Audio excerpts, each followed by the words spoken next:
Welcome to another edition of Vikings Vintage, where we talk about Vikings history, which involves a lot of misery. Yeah. So with Pain and pain and suffering is when you talk about the yes, Vikings, there is a lot of pain and suffering. yeah, which is what we told you about when we started this show. Yep. So with the way this season's going, we thought this was a uh, perfect topic. Perfect topic.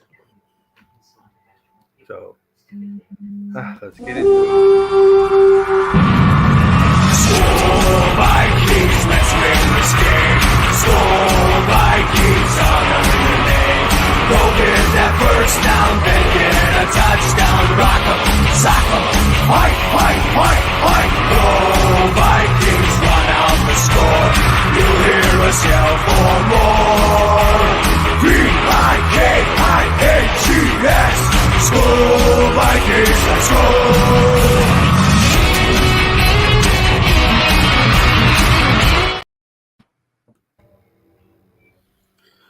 Yeah. So The only good point of this season was probably that theme song. yeah, That's the you only and I both are on the harder rock side. right. Right. You know, so yeah, we're sorry we're running a little late. That was my fault. I had something to do. I had to do with the wife. So Oh, no problem. I mean, there's enough misery for us Viking fans. There's a lot to talk about. You know, when we started this show, we were going to talk about the good, the bad, and the ugly. Unfortunately, we've talked more about bad and ugly than we actually have good. So once again, we're back to bad and ugly.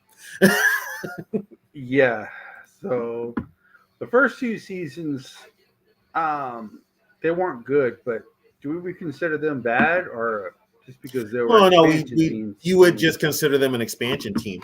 Yeah, Growing pains. And that's going to happen. It takes teams a while to yeah.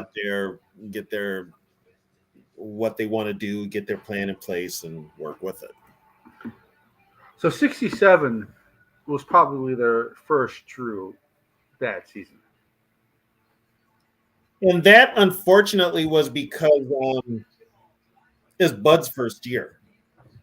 So once you went from, Bud to Norm, you went from Norm to Bud. It was a big culture change, philosophy, everything. And Vikings didn't really have a quarterback. Yes, they had Joe Cap, but Yeah, he's Bob Berry, and they Ron had Van Kellen. Bob Berry and Ron Vanderkellen. Yeah, And Vanderkellen actually played quite a bit for Grant. So you had that problem. The season before was probably the biggest letdown because they were 8-5-1 in 64. They looked promising. They were 7-7 in 65, and a lot of that was because of the drama that was going on between Tarkington and Norm Van Brocklin. 65, Van Brocklin quit for a day, changed his mind, and came back. So you had that. And then when 66 rolled around, they just, whatever Van Brocklin was saying or however his whole method of doing things fell on deaf ears. Players got tired of it. And then the final straw was when he benched Tarkenton, the last home game of the season against the Falcons. And so Bud comes in, and you're going to have that regression because they've got to get used to Bud. And you have that with most any coach. yeah. So 67 was probably it was to be expected. But the fact that they were so bad did help them. I mean, they got a Hall of Famer in Alan Page that year. They got Gene Washington. They got Clint Jones. And then the next year they were so bad they were able to draft Ron The Yeary. last time they actually had the first number one pick ever. So they've only had it twice. The first year they were a team, in '68 when they drafted Yuri. They have not had the number one pick since then. No, they've never been that bad. They haven't been that bad in years. I think the closest they were to being that bad was probably 84, right? 2011. But yeah, God, 2011 was that yeah, was such a miserable season. 2011. Oh yeah. my God. And I mean, that's so that was, and then, you had the 3 years, 4 years, 68, 69, 70, 71. You get to Super Bowl in 69, make the first playoff in 68, you get to Super Bowl in 69, you win the division all 4 years in 71. And then all of a sudden, here comes 72, you bring Tarkington back, and you end up it ends up being injuries on defense, and the team falls to 7-7. That was a down year. The team couldn't run the ball. Injuries set in. They looked very old. And let's be honest, Fran was Fran. He didn't do anything special. And so 72 was a disappointing year. Big disappointment. Yeah, they had 3 ties in 67 though. Yeah, the NFL didn't go into sudden death overtime unless it was the playoffs, but in regular season, then they just would be ties. The overtime rule came into effect in 74. And it was Yes, George. Yeah, it was 74. So, but from 1972, they had those string of years where they actually had good years. I even count 78, although the dynamics of the team had changed. They still made the playoffs. It wasn't a best year, but they were still 8-7-1. And then 79 rolls around, and then that's the first year that Tommy Kramer is a starting quarterback, and they finished 7-9. It was Jim's last year. Big changes in the horizon. 80 rolls around, they win the division 9-7. 81, they fall back to 7-9. Now, look at this as we're going along. This team is still 500 or close to 500, even with a losing record. They're still 500. Yeah. And they kept this up all the way through until 1984? 84, Les Steckel, 3-13. 3-13. That was because they went from Bud to Les Steckel, and Les was. I have my theories on that. I think Bud knew that Les was going to fail, and Bud used it as like a bargaining chip to get another contract because Mike Lynn was playing hardball. Yeah, and he knew that Steckel was going to fail, and Steckel did 3-13. The number one draft choice that year, Keith Millard, didn't even sign with the team. He went to Jacksonville to play the USFL. He didn't sign. Yeah. The hilarity is that they won their 3 games that year, and of course one of them was against the Lions. Yeah, they beat the Lions by a point. They beat the Lions by a point in Detroit. Yeah, the 3 wins were Tampa, Atlanta, and Detroit. Yep. They beat, and here's a funny thing too. If anybody ever gets a chance to go on YouTube, there was the game we played against Philadelphia in 84.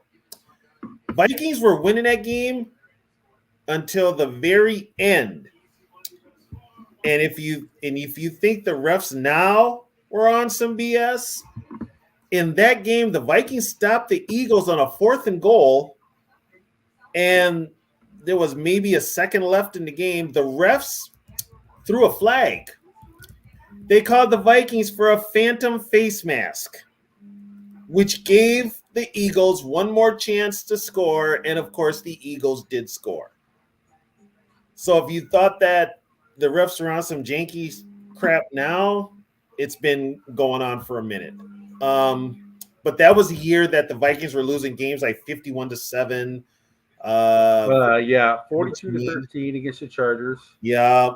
Week 1. Then the Eagles game 1917 was week 2. Then they won 2 in a row. They beat the Falcons 27-20, Detroit 29-28 at the Silverdome. Yep. And then they lost to Seattle by a touchdown, Bucks by 4, the Raiders by 3, the Lions by 2, the Bears by 9. They beat the Bucks, and then the And then that's when everything went The bottom just dropped. The Packers the Packers beat them 45-17.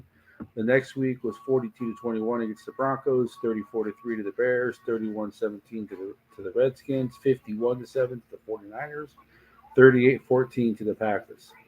And if you thought Ed Donatell's defense was bad, the defense that year was averaging giving up 31 points in the first half alone. They were giving up 31 points in the first half.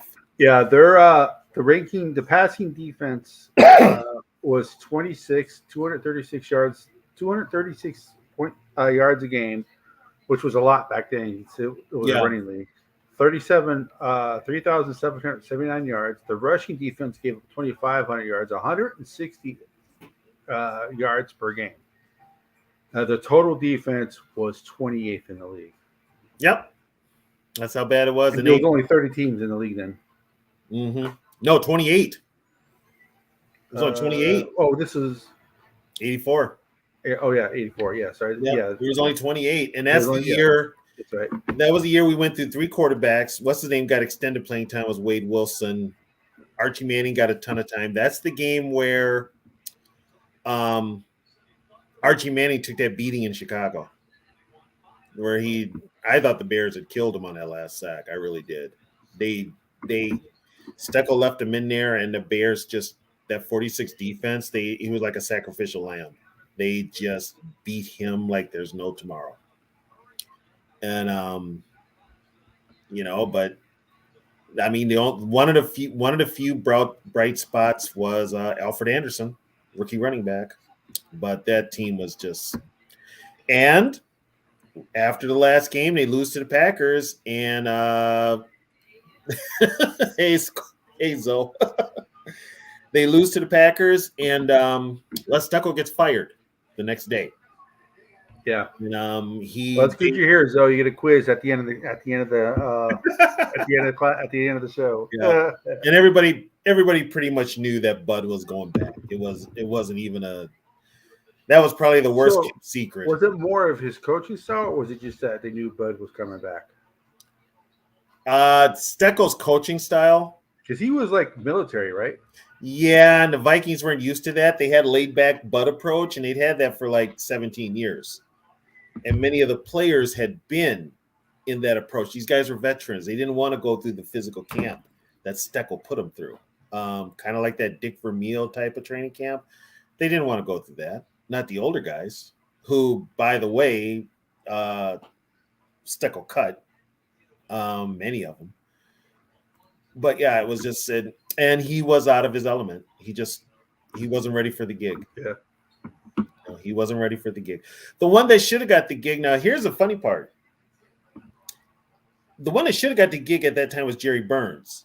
And I was kind of wondering why Burns did not get that head coaching job. That's why I think Bud knew what he was doing. He knew that they would come crawling back to him. But Jerry Burns was leaving at the end of 84. He had already agreed to go to Cleveland with Marty Schottenheimer and I think he was going to be the offensive coordinator there. But yeah, he was gone. Jerry Burns was gone. So you kind of had to get, once they got Bud back, of course they brought Jerry Burns back. But if they had kept Steckel one more year, Burns was already in Cleveland. There's no guarantee that Burns would have been head coach of this team at all. So everybody likes to talk about point differential. They were negative 208 that year. Yeah. Yep. I'm surprised they won 3 games. Oh. And you know what? The way they won the games, they didn't blow anybody out. They beat Tampa Bay last second field goal. Matter of fact, Jan Stenerud kicked a 54-yard field goal to beat them. Yeah, Jan Stenerud was the point leader that year with 90. Yeah, Jan Stenerud was their only Pro Bowler when the Pro Bowl mattered. They only had 4. Leo Lewis was the receiving touchdown leader that year. He only had 4. Yep. Ted Brown and Darren Nelson had 3 each. The most rushing yards were 773, 800 receiving yards. Tommy Kramer for 1,600 yards. Yeah. Only 9 touchdowns. So and a ton of interceptions. Ricky Holloway only had 5 sacks. And here's the funny thing about Randy Holloway. Randy Holloway had those 5 sacks in one game. Yeah. 3 weeks later, the Vikings waived him. They waived him. Yeah, I think we talked about that earlier, but that's like he had 5 sacks in a game, didn't he get released? Yeah. Yeah, exactly. Yeah, just and then the stalwarts got hurt. Mark Mulaney got hurt. Matter of fact, that's the year Mark Mulaney got poked in the eye. Which is the visor that everybody wears now. Which is the visor that he wore. And then Doug Martin, who held out in training camp, he wanted more money, but the Vikings were desperate because guess what? Keith Millard signed with the USFL. Yeah. Doug Martin did get paid, but then Doug Martin had knee injuries. So the only real defensive lineman they had was nose tackle Charlie Johnson. And he was a nose tackle, and he was on the other side of 30. But, yeah, this team had no pass rush. Studwell was the leading tackler. Oh, now here's a funny part. Joey Browner was playing cornerback. Carl Lee was playing safety. Carl Lee was okay. When your leading tackler is your safety, and he has over 100 tackles, it was a bad season. Was that the last year they wore white face masks? Yes. Last year they wore white face masks. First year they wore white shoes. So that's there you go. That's the reason right there. Yep. Was that a Steckel thing? Well, Bud said it. The reason he wore black shoes was because he didn't want, the owner, Max Winter, to have to go buy more shoes because they had all those black shoes. That's why they were black. But when Bud came back, he's like, well, we've already got the white shoes. I'm not going to change that. And so, yeah, they kept the white shoes.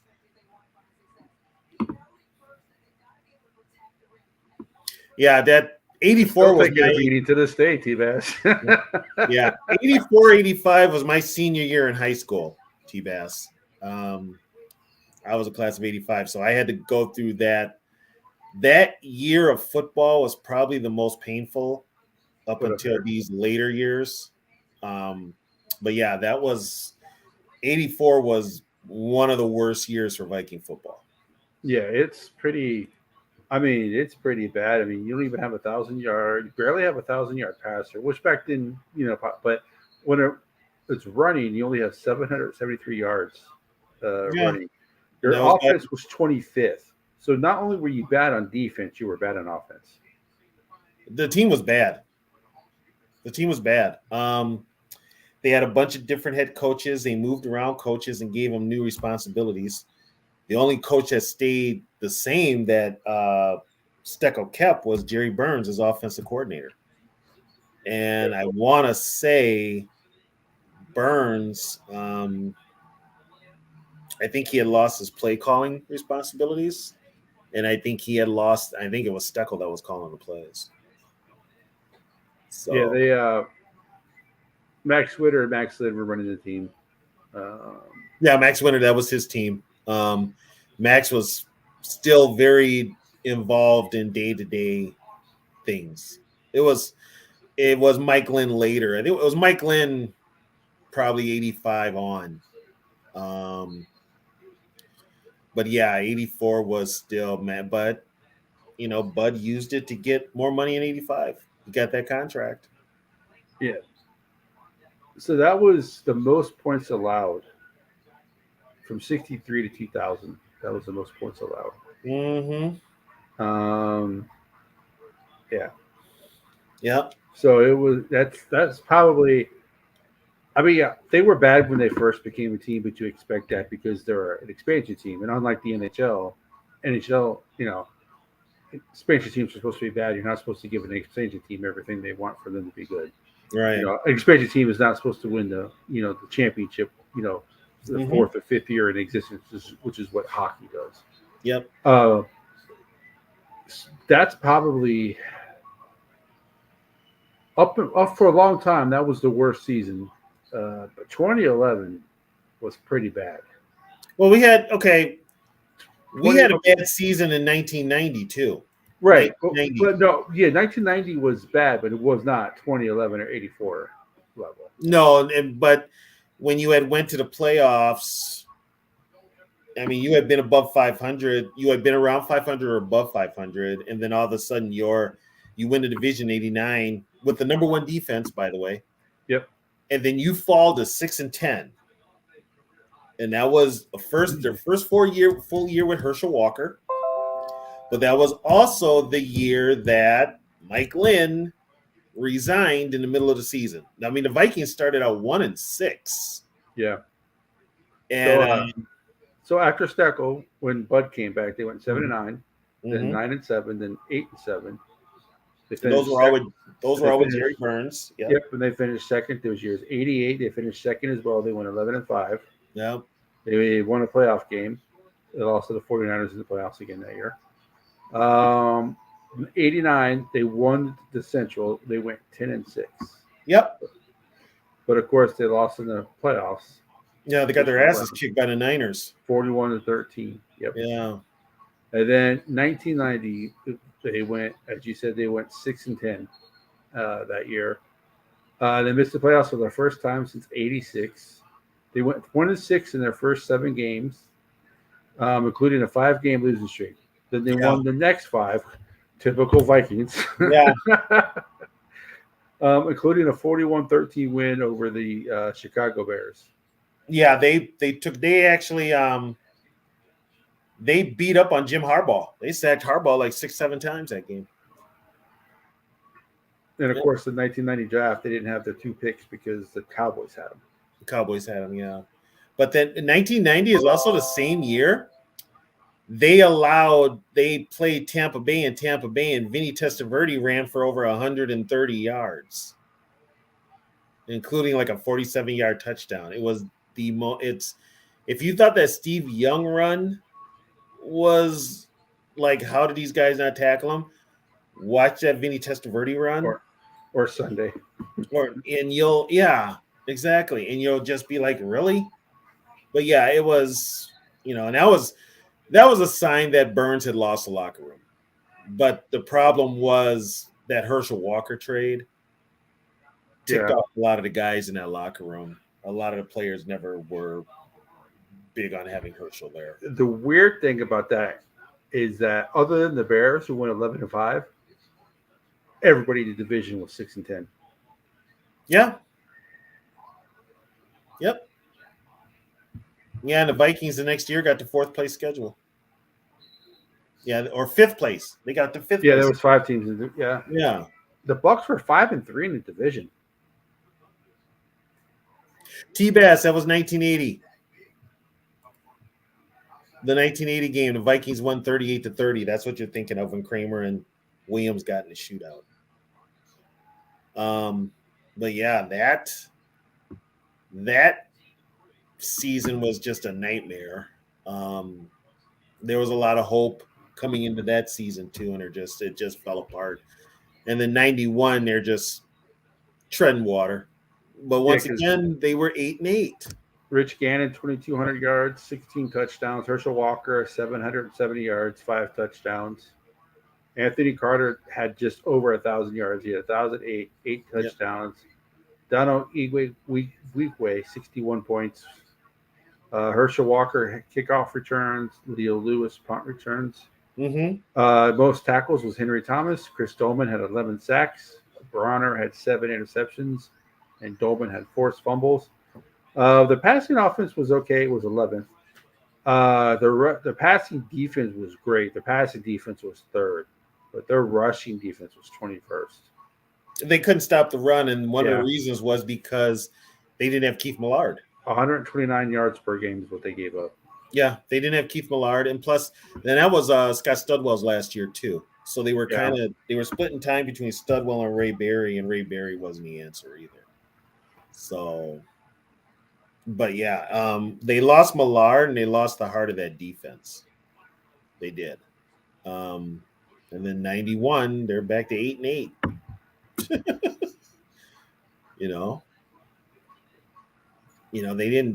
They didn't really get bad Yeah, so 91 they were 8-8, 11 and Mhm. 5 in 92, Yeah. 9 and 7 93, 10 and 6 94, 8 and 8 in 95, Yeah. which was a disappointment. They were supposed to be better than that. They were supposed to be better than that, and that was just a Yeah. disappointment. Yeah. 96 they were 97, 97 they were 9 and 7. Then of course, well, 98 we all know what happened there. Yeah. In 99 they were 10 and 6. Then they were 11 and 5.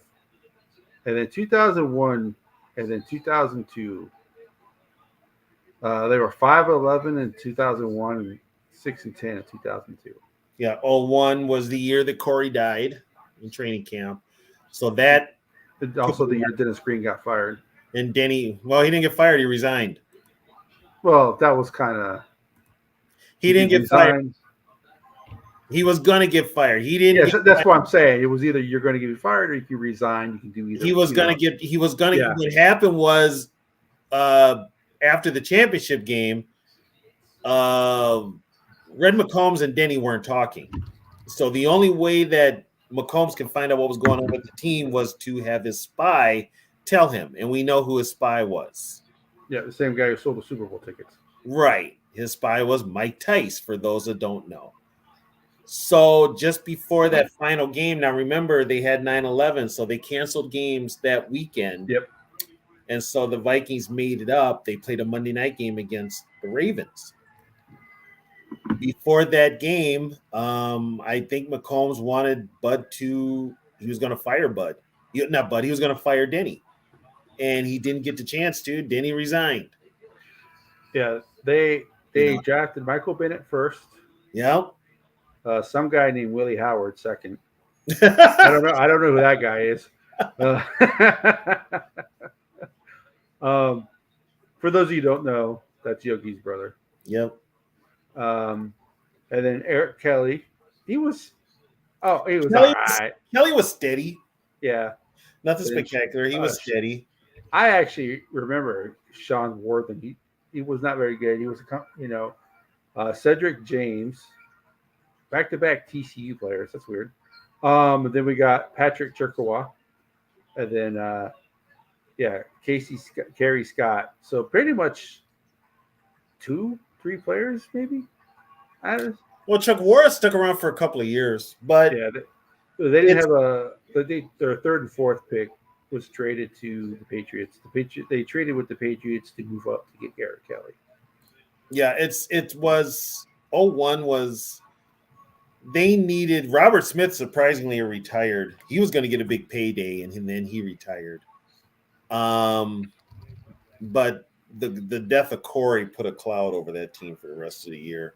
Yeah. Probably for the next 2 or 3 years. And then they just didn't pan out. And then Denny resigned, and then Mike Tice had the gig. I think you've told this story before, haven't you?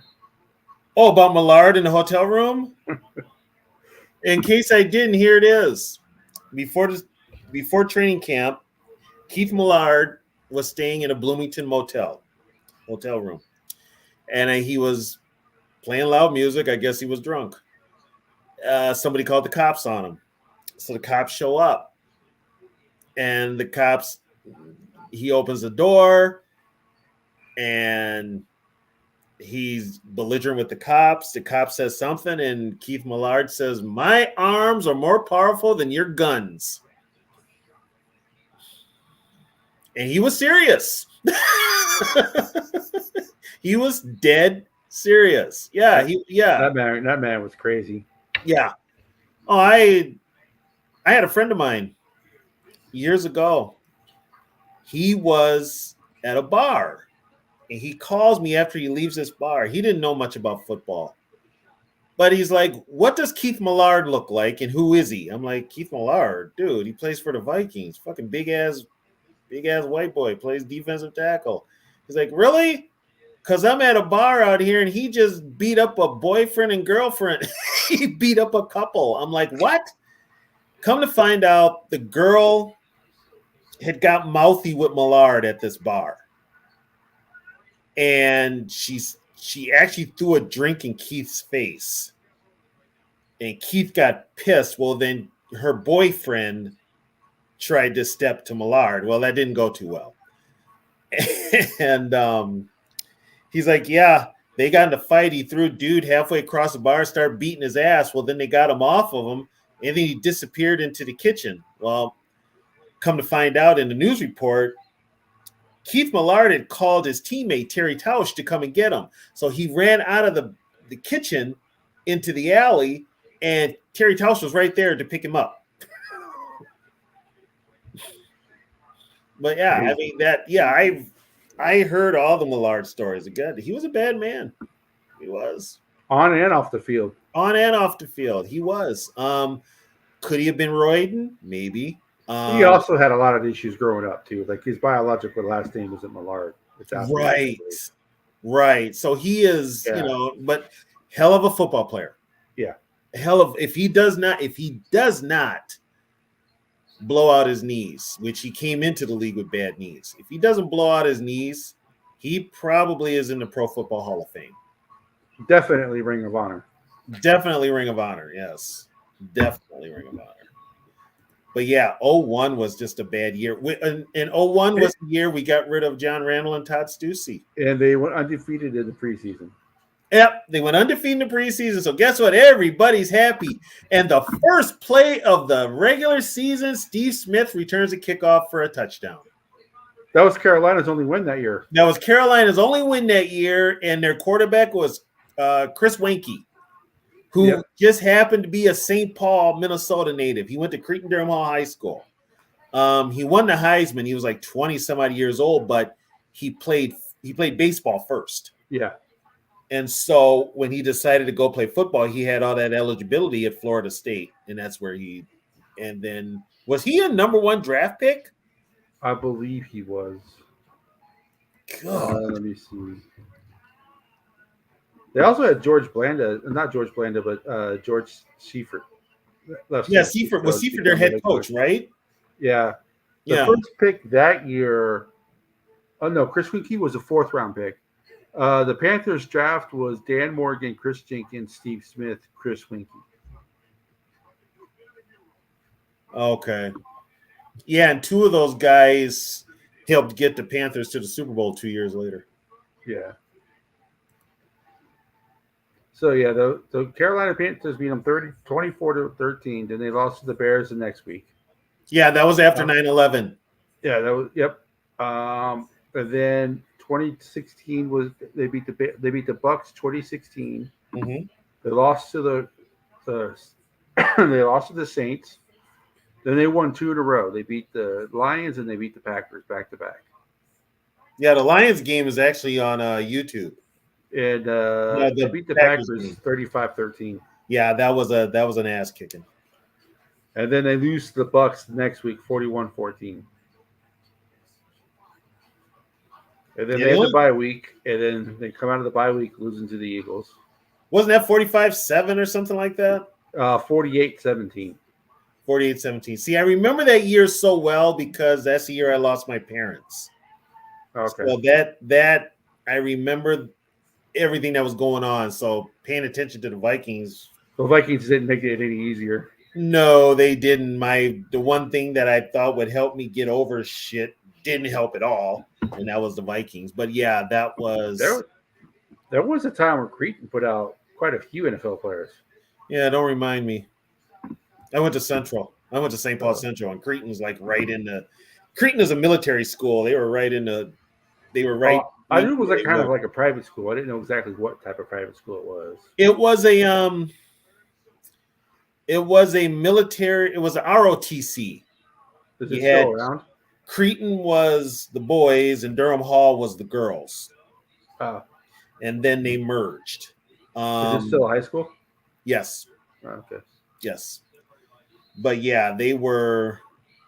But then they started recruiting people out of the neighborhood. They had brothers playing at Cretin. I'm kind of like, what are you doing here? You can't afford it.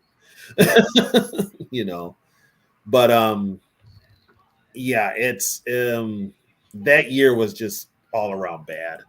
And then it looks like though when they won games, it's weird because like after they lost to the Eagles, they beat the Giants 28-16. That was a Monday night game where they honored Corey Stringer.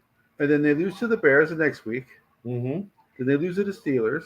Mm-hmm. I think was that the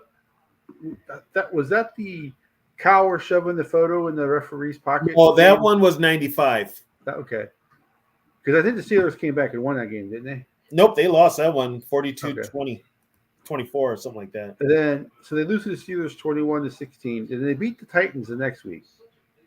45. Yeah, that was Todd Bowman. Todd Bauman. That was his game. By this time, Dante was out. That was the last game that they won the rest of the year. Yeah. They only scored 3 points. They scored 3 points twice the rest of that. Oh, okay. Yeah, that's the year that Jacksonville came into Minneapolis 33-3. Yeah. Yeah, it was bad. Yep, it was bad. And then growing up where I grew up down in Florida, when I was in high school, there was a high school that just became a high school, and they were quote unquote the Vanderbilt of the SEC because the division that we played in was the best in our whole area. They got beat, like we beat them like 41-0 like every year. Well, all of a sudden they quote unquote became a magnet school. They could offer classes that nobody else could offer, and they would get scholarships even though it was a public school. They would get vouchers or whatever, so people who didn't live in that area could go to that school. And that's when they got like Jacoby Brissett and all those type of players. So they were cheating their ass off. Now the same head coach, as soon as they stopped being a magnet school and other high schools finally told them to stop, you can't do it no more. Well, he left, and now he's the head coach at a private school, so where he can pretty much do the same thing. He can just give scholarships. It's amazing how some coaches can't. Hey, I want to answer George Blunt here. George, Jacksonville didn't give the Vikings their only loss. Tampa Bay did. Yeah, Tampa Bay did. We beat Jacksonville that year 51-10. Jonathan Quinn was the starting quarterback. We beat him 51-10 that year. I think it might have been worse than that. Because I know there was. Hey, Sarah. Wasn't there? Didn't the Vikings score 60 points against Jacksonville one time? No, they put up 51 as the most. 50-10, they beat Jacksonville. 50-10, yeah, 50-10. Yeah. The only close game that was a loss. Tampa Bay. That was the only close game. 28-27. Except for the NFC Championship game. That was it. It was. We'll talk about the 98 season, so I don't want to get into that. I don't want to get into it now, but yeah. And then, 02 was what's his name's first was Mike Tyson's first year. Mike Tyson's first year, they went 6-10. He lost the first 6 games he coached, I believe. He went 0-1. I think he started out 0-4, 0-5, maybe 0-6. Well, he went 0-1, so after he became, and then let's see, they lost their first 4 games, so 0-5. Okay, when they were losing the first 2 games of the year, they lost in the last minute. To the 27-23 to the Bears, and then also the Bills, 45-39 in overtime. Yep. And then they lost to the Panthers again by a touchdown. Lost to the Jets. Seattle 48-23. Their first win was 31-24 over the Lions. It's always the Lions. And then they lost to the Jets. Yep. And then they beat the Bears. And then they lost back-to-back again to the Giants and Bucks. Then they beat the Packers 31-21. Then they lost 3 in a row. Patriots, the Falcons in overtime, and then the Packers. And then they won their last 3. The Saints, Dolphins, and Lions. The Dolphins one is the one where Chris Carter played for the Dolphins. And he was saying that Gary Anderson could make the field goal from 52 yards or something like that? Yeah, 52 yards, and he nailed it. He had that look on his face like, wow, he made it, Yeah. Yeah, that was that game. Yeah, so that was 6-10. So, but then 9-7 in 2003. And then they went 8-8. So in 2003, they go 9-7. They don't make the playoffs, but they make the playoffs next year, 2004. Okay. 03? They went 9-7, right? That's the game they lost in the very last play in Arizona. To Arizona, yeah. That's the game they lost in the very last play to Arizona. And then 8-8 is the year that they went into Lambeau and beat the Packers. Yeah, they and they lost. Let's see, they beat the Packers 31-17, and they lost to the Eagles. And then 9-7, and then 6-10. 9-7 was the Love Boat year. Yep, 2005. Yeah. Here we are, walking through the Orca patch. That's all I'm going to say. And then 2006, they went 6-10 again, and that was the last one for Brad. That was a lot. Yeah, Brad Childress's first year. Yeah, Brad Childress's first year. Yep. That was okay. So you went, and everything. It was a drastic change with the organization. They hired Childress, who basically was the first KOC. And then not only that, they changed the team uniforms to give them those high school uniforms they had. I'm gonna run my kick-ass offense. Yeah, I mean, that year was just bad. But yeah, it was 06 was just a terrible year. And then 06 was that was. I think that isn't that like when they had like. That's when they had the really crappy quarterbacks. Oh, he went from Brad. He benched Brad. He played Bollinger, and then he played Tavares. Was it Bollinger? Who else was he? Let me see. It wasn't Sean King, was it? So they re-signed Bryant McKinney, E.J. Henderson, Kevin Williams, Jeff Dugan, and so. And then they added a bunch of players. That was Ben Niebuhr's first year, Ryan Logwell, Chester Taylor, Hutchinson, Richardson, Tank Williams, Jason Whitaker, Dwight Smith, Artis Hicks, Billy McMullen. Jesus. And here, what's funny? They traded Hank Baskett for Billy McMullins. Yeah, they lost Michael Bennett, Brian Williams, Corey Chavis, Dante Culpepper, Nate Burleson, Randall Smith, Lance Johnstone, Hank Baskett, Sean Hill, Corey Withrow, Corin Robinson, Lewinsky, and C.J. Mosley. So they actually, some of the players they lost were a lot better than the players they brought in. Like they brought in Brooks Bollinger. I mean, they all had some sort of Philadelphia tie. That was the reason. That's Childress was another one who couldn't grade talent at all. So. Yeah, and they went. They tied the preseason, and they went 2-1. Yeah, I never thought they were good because they started off 2-0. Yeah. So it was. That was just a bad season. Can you bring up what Sarah asked? I know it's off topic, but she asked about that Lions game. The one before that. I saw the replay. Here's the thing. Decker was still lined up at his tackle position. So he would have been ineligible. He wasn't lined up on the outside. He was lined up on the inside. So he's not eligible. The other guy should have said something, which I think was Skipper. But Decker was covered up. He was covered up by somebody on the line. So he should have been on that. There should have been another tackle there, and he should have been on the outside of him. It's a simple lineup. The Lions screwed themselves on that play. What was it? That happened a couple of years ago with a different team.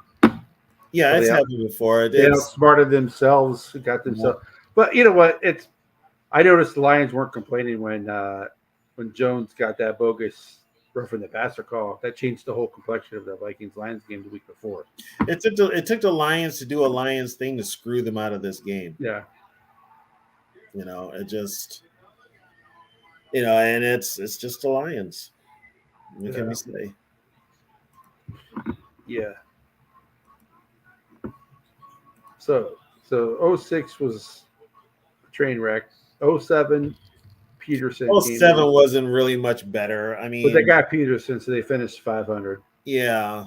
And then '08, they went 10-6. They won the North, but they lost to the Eagles in the playoffs.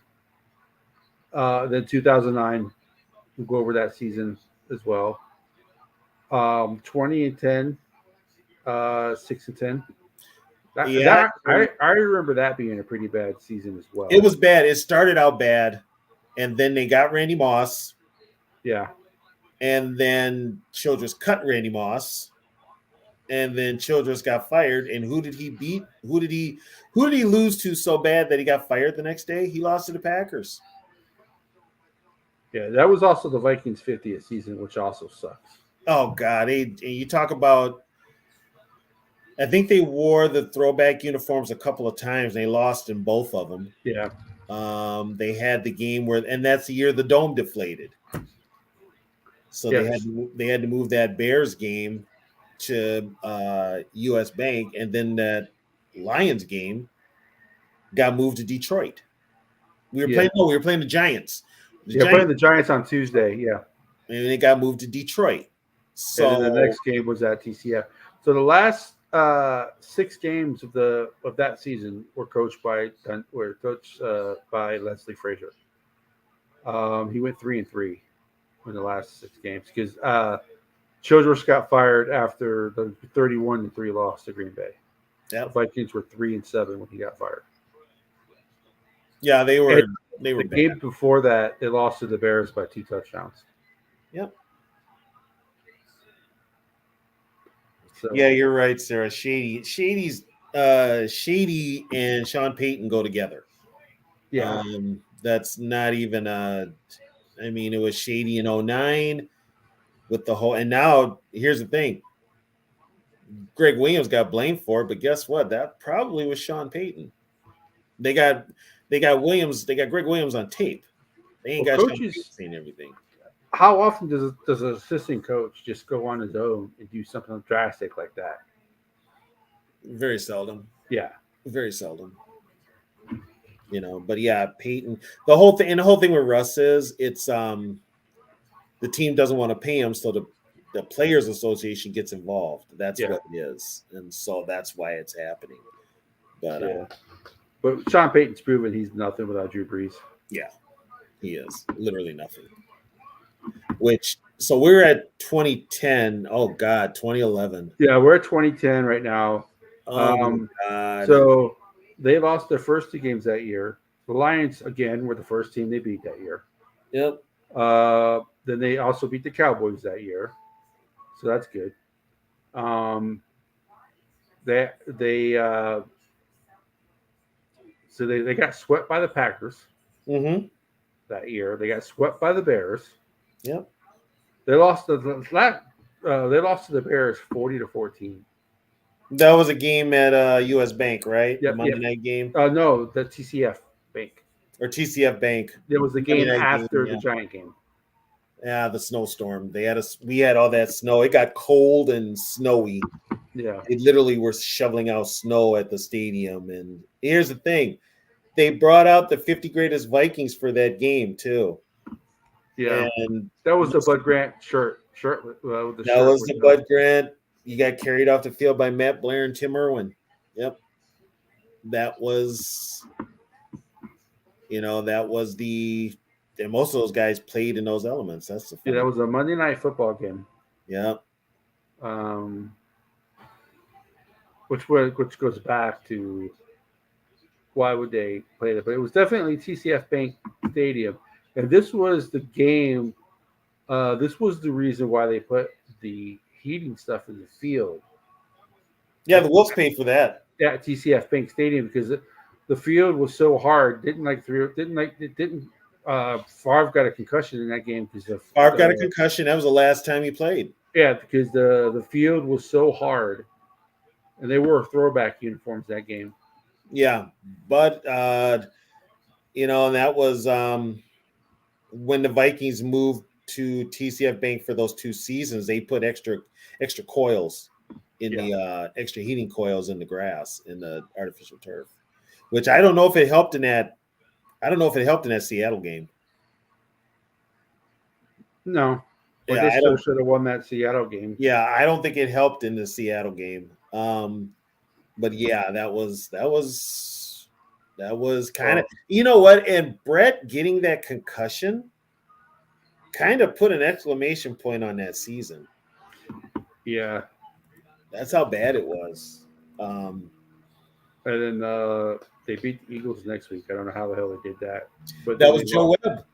The last game of the season was against the Lions. Remember that was the Philadelphia game. We played Philadelphia because it was a snowstorm, and they didn't play until Tuesday. Philly had a snowstorm. There was like really bad winter weather all year, and Philly had a snowstorm, so they didn't play that game until Tuesday. Yeah, it was the 26th to the 20. Yeah, that's right, because that's the first time ever a team has ever played 2 games on a Tuesday in a season. Yep, That season. yep, that's the whole thing. But then that God, and that was that. I know they got 6 wins that year, but that team was bad, man. oh, that team was terrible. That team was terrible. Not as bad as the 2011 team. And Probably tied for the worst season ever. it's up there. It's up there because they were garbage. That's the Donovan McNabb year, Yeah, And then now keep in mind the players had that lock. The NFL had that lockout. So basically, we made the trade for or Donovan or traded or signed him, one of the two, but he couldn't sign a contract until the lockout was done. And yeah. then they had no OTAs, no nothing. So he literally came in there not cold, And then that year, and they drafted Ponder, which Yeah. we know what happened there. They And, traded Darius Renaud and Sage Rosenfels to the Giants. yep. And they got a compensatory pick because they lost Artis Hicks and Chester Taylor. Yeah. So they went 500 the preseason. Mm-hmm. So the first game of the season, week 1 was the Chargers. It's in San Diego. They lost that by a touchdown. So not that bad, But then the next week they lost to the Bucks. They lost to the Bucks by 4. They had the lead in both of those games too. And then Detroit in overtime, 26-23. They had a 2-touchdown lead in that game. And then they lost to Kansas City 22-17. Yep. Then the first win of the season was Arizona, 34-10. Yeah, and that was a convincing win. And then they lost to the Bears, 39-10. Sunday night. I think it was a Sunday night. And then they lost the next week, 33-27 to the Packers. Yep. That was Ponder's first start. Yeah, because this is when McNabb was throwing worm burners. Yep. Yeah, and it just went downhill after that. Matter of fact, that year, now get this. We lost to the Lions in Detroit, last play of the game. There was a blatant face mask on Joe Webb.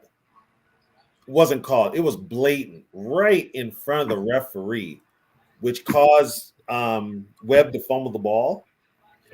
The ball ended up going like into Viking territory and was recovered, and the game was over. But the face mask was blatant, and the referees didn't call it. That's the kind of year. But I thought the Lions were the ones who always got called and screwed on calls. Yeah. Yeah. Tell me about it. Sarah, I don't know. And here's the thing. It's just, I think with this current team, they're just not ready for primetime games. Zimmer wasn't that great in primetime. They're not ready for 12 o'clock games either. No, they're not ready for 12 o'clock games. Zimmer wasn't very good in primetime games either. The only coach we had that was good in primetime games was probably Denny. Yeah. That was it. Bud wasn't even good in primetime games. Well, I mean, Zimmer, very, very regimented. So starting the game prime time messes up his whole Right. regiment. You know, he was good in international games though. Who? Zimmer. So is Denny. So the Vikings never lost in Europe with Zimmer as a coach. So it's kind of weird how you can suck in prime time but be good in European games. I don't know. No. Yeah, Ponder had some good games. Yeah, that was in 2012. Yeah, he did that. I mean, Ponder had his moments where he looked like he might be a capable starter, but then after they went to the playoffs in 2012, 2013 rolled around and they just looked Come horseshit. on, man. What? I don't know. What do you mean by that? Let me know what you mean by that. They just looked. I mean, they looked horseshit, and part of it was Ponder. That was 2013 was another bad year too. That was a Yeah, bad. it just wasn't as bad as No, 2011. but it was bad. And that was a game where the Vikings had to lead in every game that they lost and lost it. And they lost a lot of them in the last Well, minute. that sounds familiar. Yeah, because when you get swept by the Lions, you know it's a bad year. In 2011 and 2013, we got swept by the Lions. Yeah. 2014, they did too, I think. Yeah, but then Chicago, then they beat Carolina for the second win. Mm-hmm. So then they had a bye. And then the Packers happened again. 45, 45-7. Oh, is that 2011? 2011. Okay. Yeah, I'm still in 2011. So it's 45-7. And then they lost from week 10 to week 15. They did not win. So 45-7 the Packers, 27-21 the Raiders, 24-14 to the Falcons, 35-32 to the Broncos, 34-28 to the Lions, and 42-20 to the Saints. That Broncos game was the one where, get this, Ponder and Tebow got into a damn duel. They got into a quarterback duel. And then the Broncos won it on a last second field goal. Oh, no, if that's what you're talking about with the come on, no, I'm saying Lions fans complain that they get all the bad calls. And I actually got into an argument about a Lions fan about this, saying how the Vikings history hurts more than the Lions because for it to hurt, you actually have to be good and actually get there. The Lions are not. The Lions are so bad they never get there. So they just have a history of suckiness. Here's the reason thing. the Vikings defense hurts is because they've been good. Here's the thing with the Lions fans. This is where you need to tell them, y'all ain't been relevant since Elvis Presley. One That's how playoff. long it's been. JFK. So you guys only won one playoff game since JFK.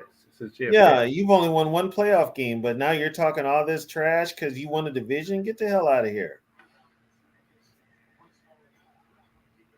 Yeah, Get the hell yeah. out. I remember that. Now that you say that, I do remember Tebow winning that game. Yeah. That's the game where Jared Allen was chasing him without his helmet and got a sack. And Jared Allen got his helmet knocked off, and he was chasing Tebow without his helmet, and he got a sack out of it.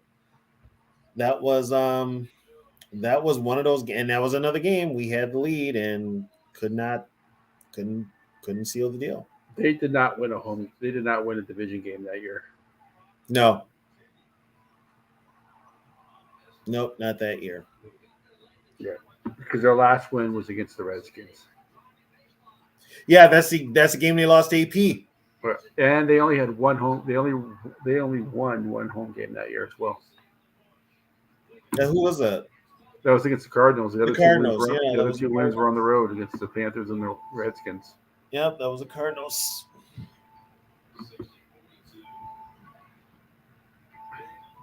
So, yeah, it's. And then 2013 was. That was.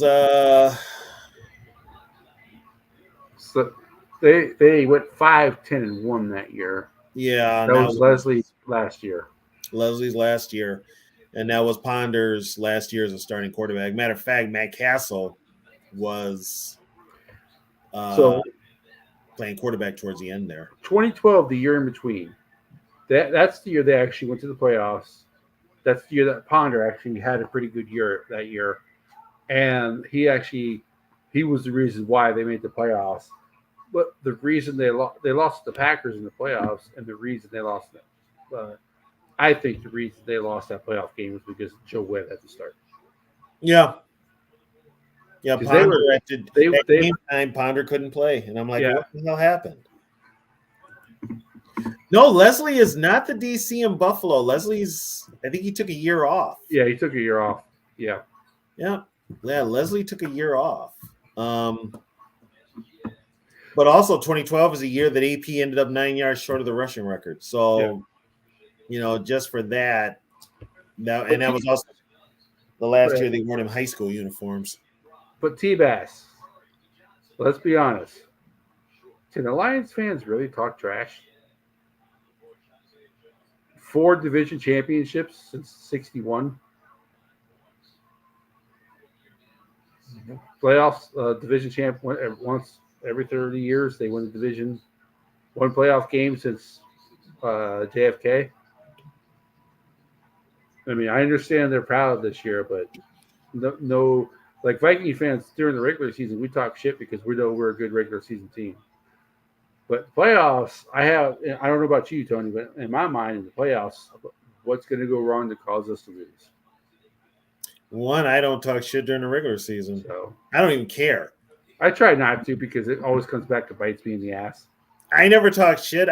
Somebody will say something that'll trigger me and then I'll say something. But yeah, I mean, I'm thinking big picture. I'm thinking Super Bowl. If you ain't trying to get to the Super Bowl, I'm not paying attention. Yeah. So 2013 they went 5-10-1. Yeah. And you're right, that was the last year of those high school uniforms, thank God. Yeah, no shit. So that was the Sharif Floyd, Cordell Patterson, Xavier Rhodes draft. And Sharif, now I'm going to put the record out there. Sharif would still be playing right now if the doctors hadn't botched his surgery. Right. He would still be playing right now, but the doctors botched his surgery. And unfortunately, I don't think you can sue.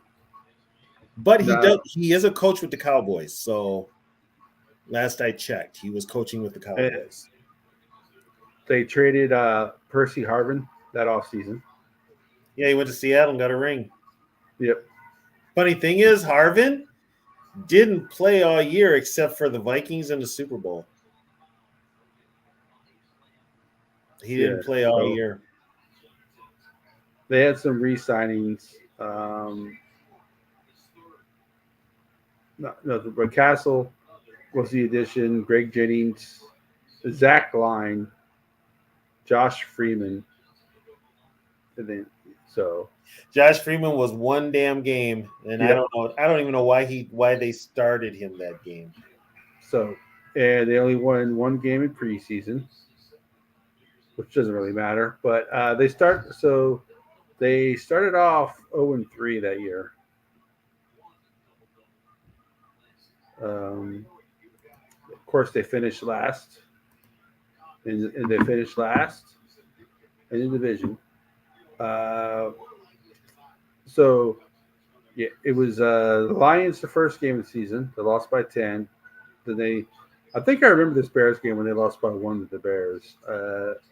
Then they lost at the last second. Yeah, they lost. They had the lead, and they lost. Jay Cutler brought the Bears back, and they lost in the last second. And then the Browns the next week. And then they beat the Steelers 34-27. Then they had the bye week. The Steeler game was in London. Yeah, Wembley Stadium. Yep, that was the one. Was that the one where AP ran over Ryan Clark, and Ryan Clark said that man's made of iron? Yeah, that was the one. And then after the bye week, and then they lost 4 after the bye week. They lost 4 in a row. So they lost the Panthers 35-10, 23-7 to the Giants, 44-31 to the Packers, and 27-23 to the Cowboys. So they're sitting at 1-7. They weren't even one. I don't even think they were 1-7 the year in 2011. I think they had 2 wins by this point. Right. They're sitting at 1-7 at this point. That Cowboy game, they had the lead and lost in the last second. They beat the Redskins the next week. Then they lost to Seattle 41-20. That was the game where Percy played in that game. Yeah, and then they tied the Packers 26-26. Yeah, they tied the Packers. And then they beat the Bears the next week in overtime. Yep. And then they lost to Baltimore. That was that snow game where Baltimore and Minnesota kept going back and forth. Yeah, in the last minute and 50 seconds of the game. Yeah. That Cordell Patterson had like a punt return or kickoff return for a touchdown. No, it was a run. It was a regular run. Toby Gerhard had a 50-yard TD run too. Toby Gerhard had a long-ass run, but they couldn't stop Flacco. And if you thought the defense was bad with Donatello, it was bad that year. But they were young too. So. And then the Eagles, they beat the next week 48-30. Yep. And then they lost to the Cincinnati Bengals 42-14. I actually remember that game. That was a bad game. Yeah, I remember that game. And then they beat the Lions 14-13. Last game ever at the Metrodome. Yep. Yep. Which was, I'm not going to say bittersweet because that stadium was not. No, they could have blew that damn thing up a long time ago. Yeah, so there was a lot of teams, like there's a lot of games here where they were beating the Lions 14-10 at halftime. They lost. The Bears. They were actually the Bears game that they lost by 1. The Bears scored 14 in the first quarter, and the Vikings came back and scored 14 in the second. Yeah, one of them was a Kevin Williams fumble return. Yeah, on a strip sack. And then the Browns. Matter of fact, Cordero had a kick return for a touchdown in that game. Well, he is the best since Devin Hester. So yeah, he had a kick return. I think it was his first one ever in that game. Yeah, and then the let's see, so that would be there's like games where like base 7 points, and the Packers scored 17 in the second when they beat them 44-31. But yeah, it's a lot of these games were either it's where that season was weird because the Vikings seemed like they had to come from behind a lot, or they had the lead and they gave it up. It's really weird. It wasn't like the game was smooth. Like the one team just got a big lead and ran away with it, or if the Vikings had the lead, they gave it up. It's kind of weird. It's a lot like what 2022 was without us winning, where we had the lead, gave it up, and got the lead back. Where here we had the lead, we gave it up, and never got it back. Yeah. So, but yeah, that was now safe to say, wasn't that our last real bad year? So after 2013, so let me go back. So 2013 they went 5-10. 2014 was 7-9. Mm-hmm. 2015 was 11-5. That's the 27-yard field goal missed by Blair Walsh. Yeah. 2016 was 8-8. Okay. 2017 13-3. 18 was 8-7-1. 2019 was 10-6. They beat the Saints in the playoffs and lost to the 49ers. Yeah. 2020 they went 7-9. 2021 they went 8-8, 13-4, and then you have this season. And this year is only a disappointment because of what they went through, what they did last year. Right. So at the beginning of this year, the Vikings were 537, 456, and 11 all time. Mm-hmm. So that's as a franchise, including playoffs. If you don't, without the playoffs, they're 516, 425, and 11. Yeah. Bob Sweet, as bad as this season was, it's not compared to the other bad seasons, like terrible seasons we've had. Right. And the reason this one is not as bad is because of injuries. There's other teams that were just bad. Like Well, I can do- Brett Favre got hurt in that 2010 season, but they were bad before he got hurt. Yeah. The years where they win less than 7 games are few and far between, this says a lot. Yeah, we talked about that. They've only ever had 3 straight losing seasons. That was their first 3 years. Mm-hmm. So they went 3-11, 2-11-1, and 5-8. Yeah, it's 3 years. The Vikings are just that team that they are always in the hunt, put it that way. They're never so bad as by week 11 or week 12 you're saying, well, let's see what we do for the draft next year. Now the Vikings, I mean, even this week, the Vikings are still in playoff contention. They can still make the playoffs mathematically. So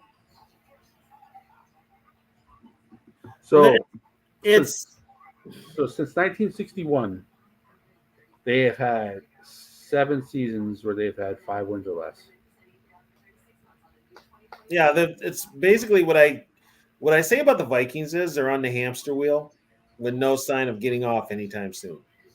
They are Happy New Year, Nug. Happy New Year, Nug. They are on the hamster wheel. And the sad thing is, like, the rest of the division is getting better, and it looks like the Vikings are going to stay status quo. So, and George Blunt, you're right. I mean, that's perfect. We say it on this show all the time. Mm-hmm. It's not. I mean, it keeps tickets sales going. It keeps mediocrity still sells tickets. I wouldn't say purgatory, George, because they're too good to be in purgatory. Right. But here's the thing: we've never been bad, and I believe somebody said this earlier in the year. I forget who it is. One of the other show hosts. This team has never been bad enough to get good. No, I mean, look at it. I mean, look, we just talked about since 2013. Since 2013, they have not had less than 7 wins. Yeah, this team has always been 500 or better, like a historical thing. So it's kind of like you're always middle of the pack. You're not. Even this year, with how bad they are, they have 7 wins. Yeah, 7 wins. It's just they just are never bad enough to be good, and something's got to give. Well, hopefully that they. I never want the Vikings to lose, but if they lose Sunday, I'm not going to be too upset. I just want them to show a better effort than what they did last week. But if they lose, the Bears win, and I think someone else wins. I can't remember who. If Seattle loses, the Vikings are in the playoffs. If they have to beat the Lions, so the Packers. If the Vikings beat the Lions, Bears beat the Packers, and Seattle loses, Atlanta beats the Saints, and the Saints lose, even if the Rams. Oh, the Rams! If the Rams, the Rams have already clinched. Did they clinch a playoff spot last week? They clinched the playoff spot. Okay, if it's just that the Rams lose and like the Saints win, I think they flip. I think the Rams go to 7 and something like that. Yeah, so I mean, Minnesota I don't think the Vikings do, but here's the thing, and this will get the Wilfs' attention too. If the Packers win on Sunday and the Seahawks lose, Packers are in the playoffs. That burns my ass. Packers are in the playoffs. You know who else's ass is going to burn? Ziggy and Mark Wilf. Yeah, and so, but if they do lose, some people said they can get to 8th, but I think for them to get to 8th is almost impossible because the team that has the 8th pick. First of all, the 8th pick in the draft? Yeah, I think it's the Jets, but the Jets played a weaker schedule than Minnesota. Mm-hmm. So when you have a worse record or the same record as another team and you play the worst schedule, you get the pick because that means you're a worse team. So I do not think they're going to get the eighth pick. So the ninth is the highest they can go, and they're anywhere between 9 and 14 is where they're going to pick. Yeah. So they have a chance to get one of these quarterbacks. But as I don't know if I think I've said this with you before, Tony. I'm not sure if I have not. But the one thing I have noticed is that we, YouTubers, people on radio, people on TV, people outside the organization can say Cousins this, Cousins that. But if the players in the locker room think that they can win with Cousins, if the organization thinks they can win with Cousins, it doesn't really matter what we think. Anybody in the right mind knows you can't win with Cousins. But what I'm saying is that if the players in the locker room, because there's a great divide in that locker room between players that are on board with Flores and players that are on board with KOC. Right now, KOC's lost that locker room. Right, but that division you're talking about with the coaches is that same division there with Cousins. I think a lot of the players know you're the only ones that. Here's the thing. Have you noticed the only one that said anything about Kirk coming back is JJ, the guy who throws him the ball? Well, that's why. But I'm saying he's the only one vocal about it. But that doesn't mean the other player. I'm saying that we'll see where the players on this team actually think and what this organization thinks about. Because a team like Tampa, a team like the Patriots, they're going to throw a lot of money at Cousins. Who's going to throw a bunch of money at a crippled 36-year-old quarterback? The Patriots, the Falcons, because the broken Kirk Cousins is better than they have now. Well, here's another. Belichick does not want to deal. Belichick does not want to deal with a rookie quarterback. Here's the thing: you've also got other quarterbacks out there that, if you put together the right, they could win you. They're not going to blow you away with stats, but they're game managers. Baker Mayfield's a game manager. He can't throw with a damn, but he's a game manager, and he's got a competitive streak. But But if you ask all the GMs in the league, I think the majority of them would rather say they would rather have Cousins because he has that quote unquote to make every throw. Doesn't mean you're going to win with him. I know. I'm just that's how you and I think, but I'm just saying that's Put it this way. Okay, I still want. Besides Kirk's ability to make throws, right? What has Kirk proved to you that you think you're going to win a Super Bowl with him? I'm not saying me. I'm just saying the team and the players. Like I said, I'll tell you this much. A lot of them owners think like us, but the only team that's willing to give Kirk the money he wants and would be dumb enough to do that are the Vikings. Oh, I mean, we'll see. Well, that's it. But isn't that up to Kwesi though? No, it's not. No. That's the Wilfs. So if say like the Patriots, they're using the Patriots because I know Bill Belichick does not want a rookie quarterback. Well, Belichick's not going to be there. But let's say he goes to Atlanta and becomes the coach of Atlanta. Then okay, he's not going there either.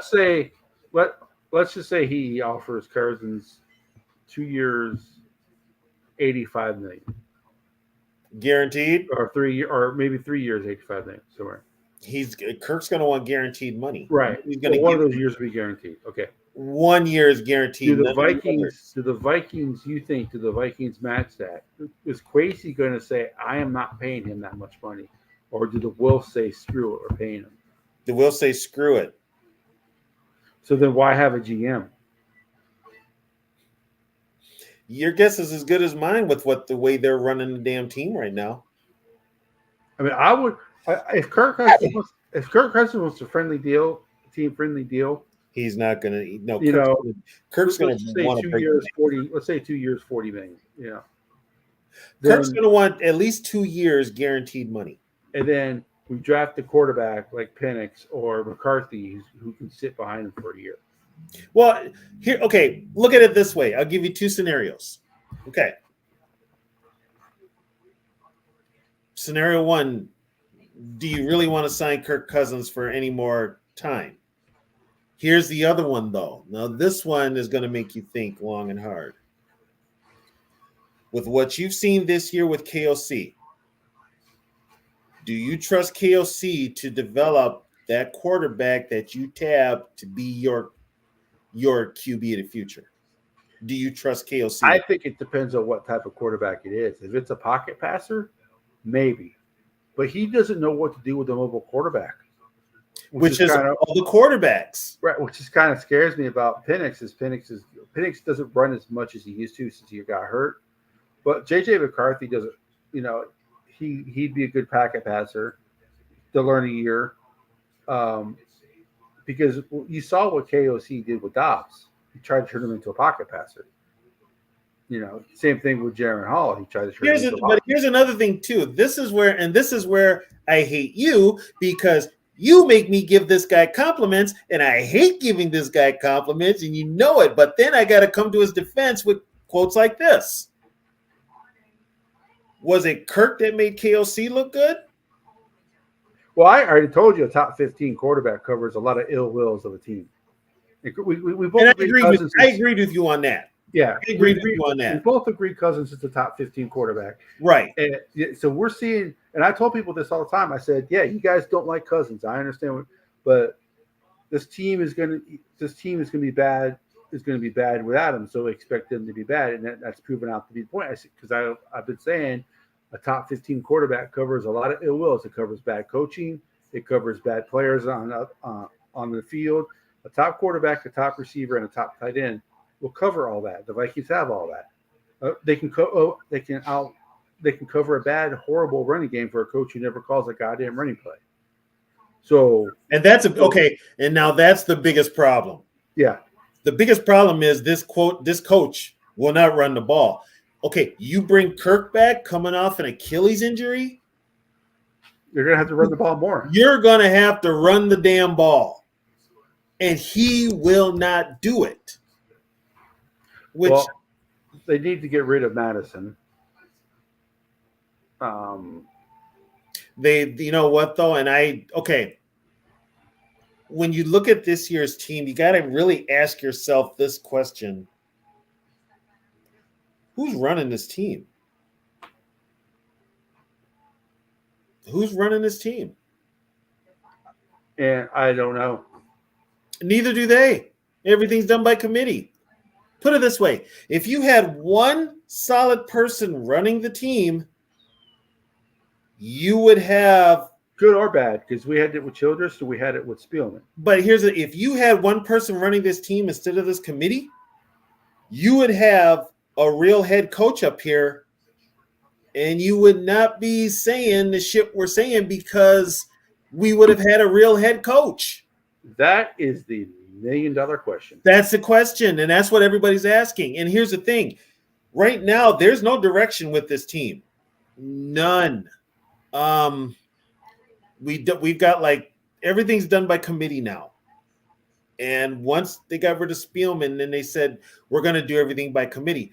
Well, that committee cost you a Super Bowl coach last year. Yeah. It cost you. And that committee is probably going to cost you some players. It's cost you wins. This whole way of thinking.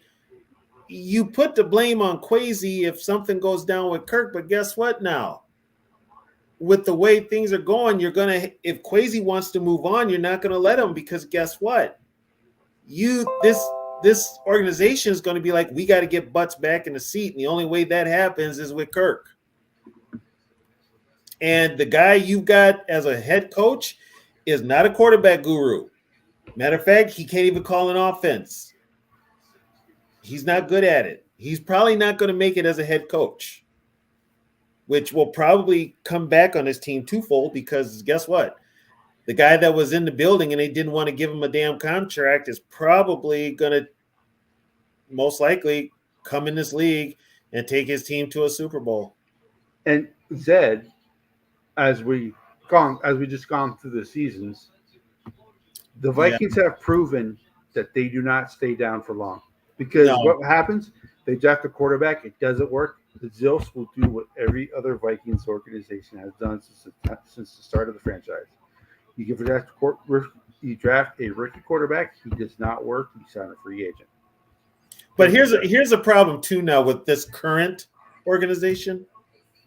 You have people running this team that have no idea how to run a football team. The only person you've got in that front office with knowledge of football is Grigson, and that's not saying much. That's not saying much at all. So it could, the way they're setting this team up, and the talent we have on this team is not very good. Not very good. And we need to have everybody needs to have a come to Jesus moment, because this is probably Harrison Smith's last game as a Viking. It's probably Daniil's last game too. Yep. It's probably because I can tell you right now, it's Harrison Smith's last game, Daniil's last game. I'm going to put it out there, B-Flow's last game. I think Flores is gone. So some people think he's coming back because his defense has been exposed, that he may stay. But I don't know. His name has already come up as, okay, now get this. Here's a rumor for you. 2 names have come up for the Patriots gig. Brian Flores, and you can only imagine who the second name is. Oh, the guy who can't keep a job, he should never be hired again, McDaniels. Exactly. Every time. If B-Flow and McDaniels are the finalists for that job, McDaniels gets the job. That's all you need to know about the NFL. Exactly. Yes, exactly. And we don't know. So Johnson for sure in Detroit's going to get an open. He's going to get interviewed. I think he goes to the Chargers. You think he goes to the Chargers? Well, now that they're saying Harbaugh, because I guess Mark Davis is making a big move. Yeah, because if Davis doesn't get Gruden, like you said, if he doesn't get him back, right, then he wants Harbaugh. Right. So Johnson with Herbert, I can see that happening. Yeah. So that leaves. I saw that on a Lions, like a Lions thing. Came across my feed. It says Johnson to the Chargers. Yeah. Question mark, and then underneath it was probably. So. Yeah. And then now you've got Atlanta. That could be Flores' stop. We got Carolina. I don't think he wants to go to Carolina. They have enough. You know what? Nobody wants. But now with Tepper, I don't think anybody wants to look for Tepper. Tepper is probably got fined. Yeah, he did. Tepper's going to have to. He's going to have to hire a college coach. Yeah, he's going to have to. Well, he did that. Well, no, he didn't hire Mike Roll. That was Richardson, right? That was Richardson. Yeah. Yeah. He's going to have to hire because he's not going to get anybody to take that gig. But I would rather see Harbaugh in Las Vegas than in Chicago, because he would have stopped. He would have made it. Oh, he would have made it his personal vendetta to stamp a mud hole in the Vikings' ass twice a year. Yeah. Yeah, he would have made it a personal vendetta. Bob Swede, never say never. McDaniels. I think McDaniels wants that Patriots job anyway. Well, George, if Harbaugh was the pick, how would this team look 2 years later? We wouldn't be talking about being in last place. We'd probably be in the probably have AR-15 or one of those quarterbacks as our quarterback, because I know Harbaugh would have done. He would have talked to Crazy about moving up to get a quarterback, because he didn't. Yeah, there wouldn't have been this. Okay, the way you won 13 games last year, that's already the way they won it is people should have looked at. But what it did was it put a spotlight on his team, and it right now, and they look fraudulent. Zed, you're right. This team is treading water. And the Lions look like last year's Minnesota team. Yeah. Yep. The Lions look like last year's Minnesota. basically with the Vikings, everybody's But improving. they're not frauds, though. Who? The Lions? Yeah. Right. Whatever. Whatever. They're the Lions.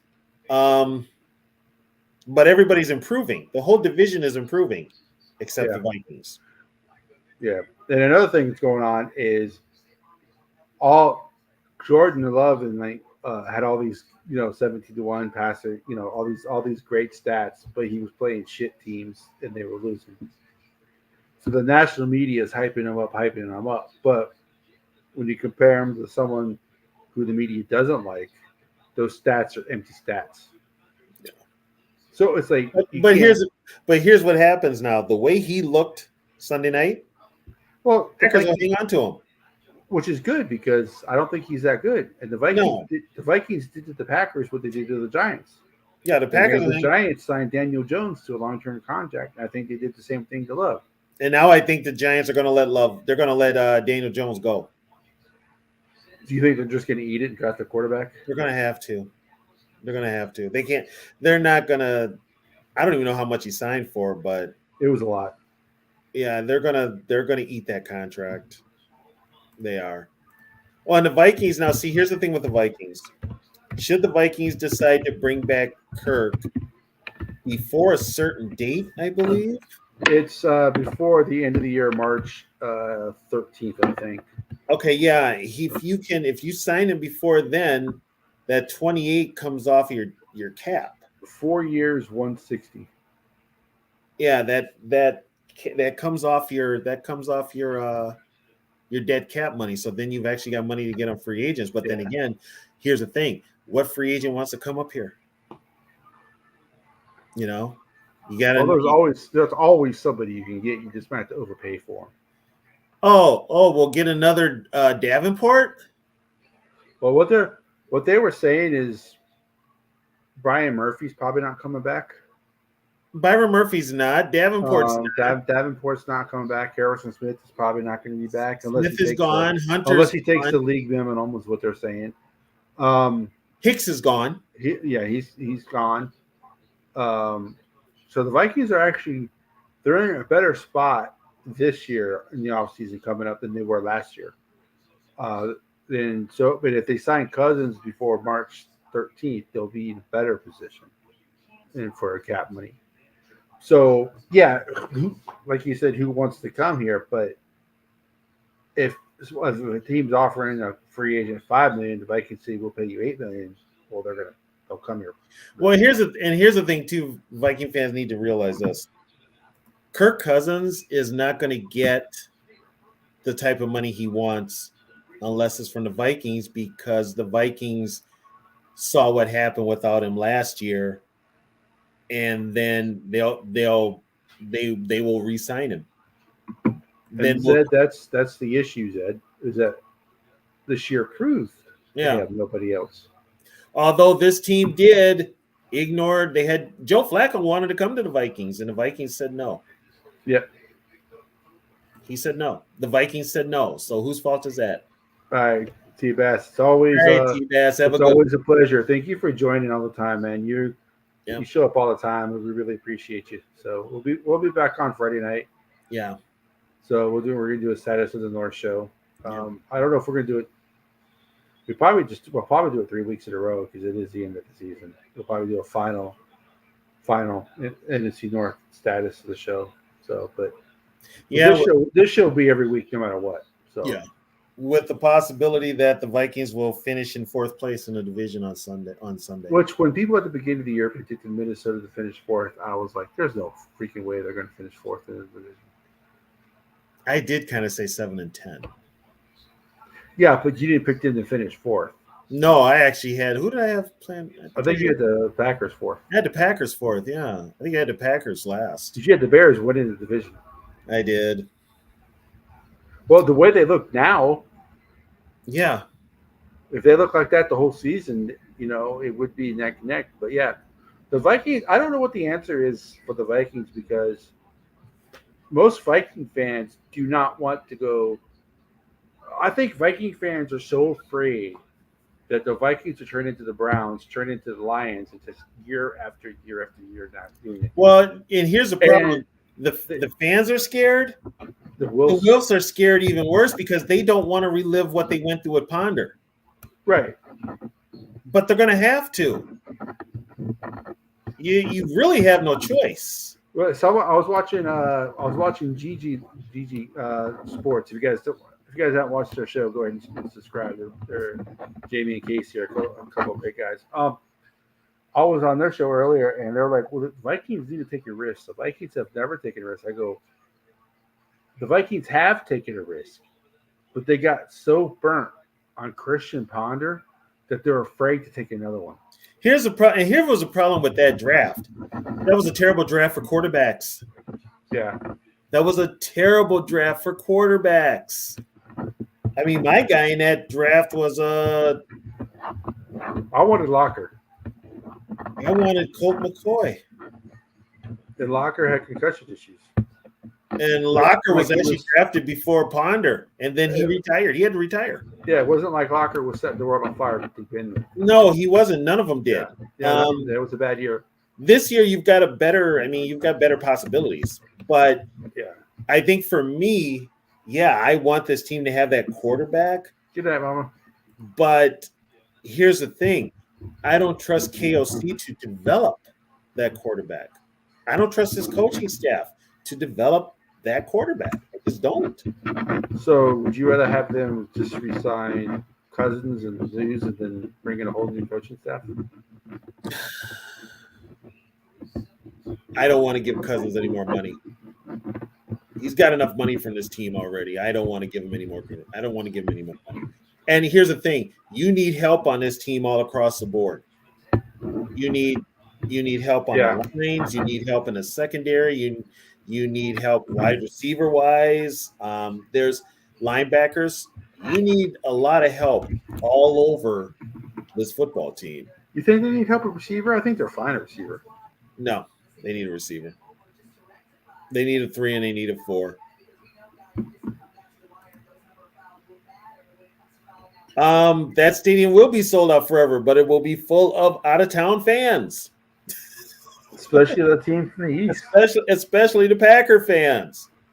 Because from what I understood, that stadium was But the Wills make the money anyway. the stadium's paid for, folks. The stadium is all paid for. They paid that stadium up. What was it? First game of the year. They made their last payment. That stadium is paid in full. So guess what? The Wills are just pocketing the money. George, I've said that a lot of times, George. I've said that. do you know how much flack we get for being critical of the Vikings? I mean, I'm a Twins fan as well, and I hate analytics. I understand you need to bring analytics into it, but you can't be 100% analytics in the Twins. That's why the Twins lost Sonny Gray, because they refused to let a pitcher go more than 5 or 6 innings. Or if he's at 79 pitches in the 5th inning, then they'll bring him out for the 6th. Sonny Gray said before the season we need to go longer. Well, they didn't change it, so they lost a Cy Young caliber pitcher because they did not let. And I kept saying, in the Twins chat, I kept saying this team needs to be run differently. They need to stop relying on analytics. Well, if you don't like the way the team is run, go be a fan of another team. No, first of all, who are you to tell me how to be a fan? And second of all, yeah, you can. Those be are, loyal to you know the what team, those are? but you can still criticize them. You know what those are? Those are fans that don't pay attention to they don't pay attention to the game. They're fans just so they can brag. There's a ton of Viking fans like that. Any criticism that I've given of this team, and Yogi will tell you this, when you look at football, if you've been a part of football most of your life, either as a player, as a coach, As we have. a scout, I've never been a coach. I've never been a coach, but yeah. And even as an owner of a team, you look at what the elites are doing, the professionals, and you look at them and you're like, why the hell are you doing that? That makes no sense. And these are the professionals. These are the professionals.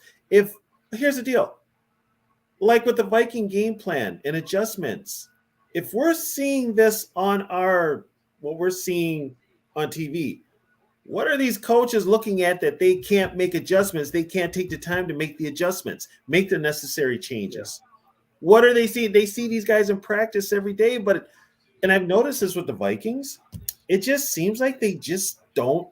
I'm going to put it out there. They don't care. Well, Sunday's game proved that. They were already making plans for the New Year's Eve party. Those players were checked out. Yeah. Those players were checked out.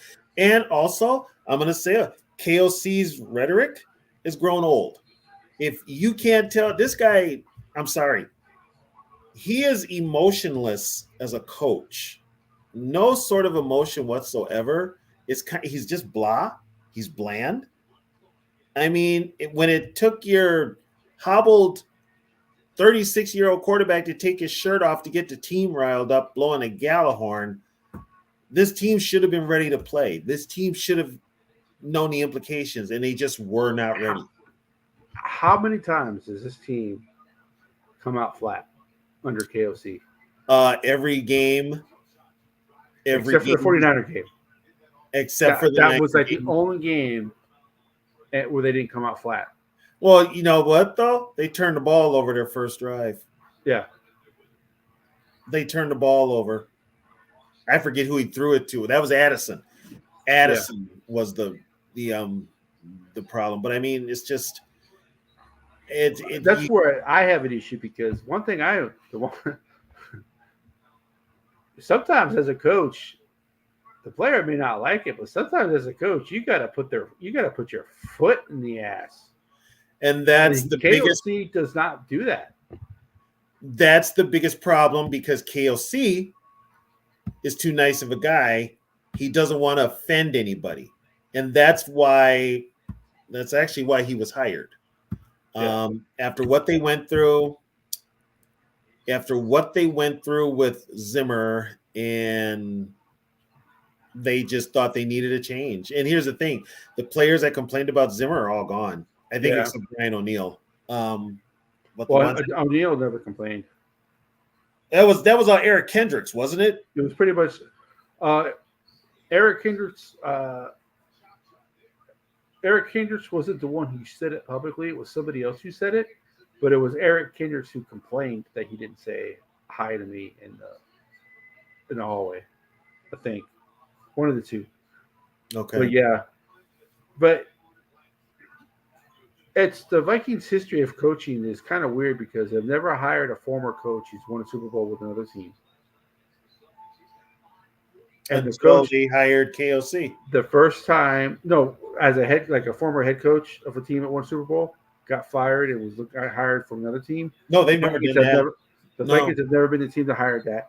And all the first-time head coaches the Minnesota Vikings have hired, because Dennis Green was a head coach in college, so he's kind of different. But like the other coaches that were never a head coach before, when they got fired from the Vikings, never coached as a head coach again. The Leslie Frazier's, the Brad Childresses, the Mike Tice's. So, as a head coach. Have you noticed they were all fired under one regime, and that's the Wilfs? Yeah. And the Vikings have had 5 assistant coaches go and win the Super Bowl as a head coach someplace else. If the Browns somehow do it, that'll be 6. Oh yeah, it was Stefanski. Yeah, it was Stefanski. Who, by the way, they had just as bad quarterback problems as we did. But they were smart. They signed. But they've got that monster defense. They've got that monster defense, and it just and they run the ball. The Vikings would not. The Vikings would 100% be in the playoffs if Flacco was their quarterback. But they would not. You know what, though? Here's another thing. Let's look at it this way. The Vikings would be in the playoffs, and Kirk Cousins would still be playing and not injured. I'm just going on a limb. Right. If they ran the football. Yeah. It's because it was 8 minutes to go in the fourth quarter when he got hurt? Yeah. and they were in field goal range. Yeah. But here's the thing. This is how quick he abandoned it. Remember back, folks. We got a turn. I think we stopped them on downs or got a turnover. One of the two. Okay, Madison didn't gain anything, right? Second down, what does he do? He drops Kirk back to pass, and they blitz him out of field goal range. And then on third down is where Kirk stepped up in the pocket to throw the ball. And when he stepped up, he ripped his Achilles. He didn't have that. Just run the damn ball. Take time off the clock.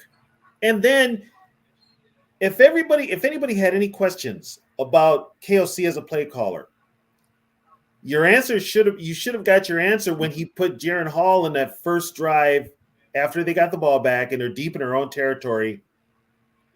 Jaron Hall's never thrown a pass. He's throwing the ball. Yeah. And we got a strip sack, and there was a strip sack.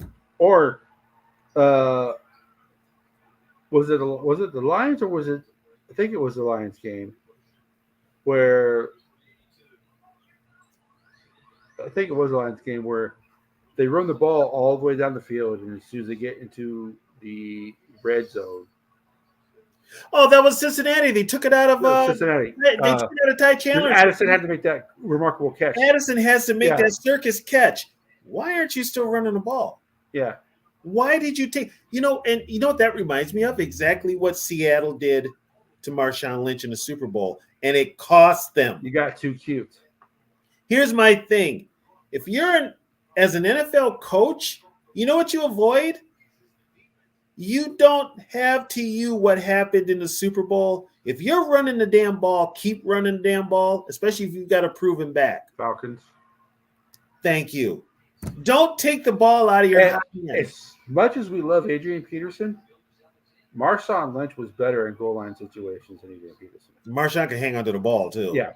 So I can understand, like, if you had Peterson and you want to run a little play like that or whatever, you don't do that with Marshawn Lynch, man. No, you keep running it. Yeah. Basically, and here's what you're telling me. What you're telling me with KOC by him not running the ball, and we went through this with the Buffalo game, remember, last year. We almost lost that game. We would have lost that game. You couldn't gain a yard at the 1 yard line, and you don't trust your offensive line to get you that yard. Okay, if that's the case, what are you coaching them? Who's coaching them? Why are they getting no push? Load up you got how many offensive linemen sitting on the bench?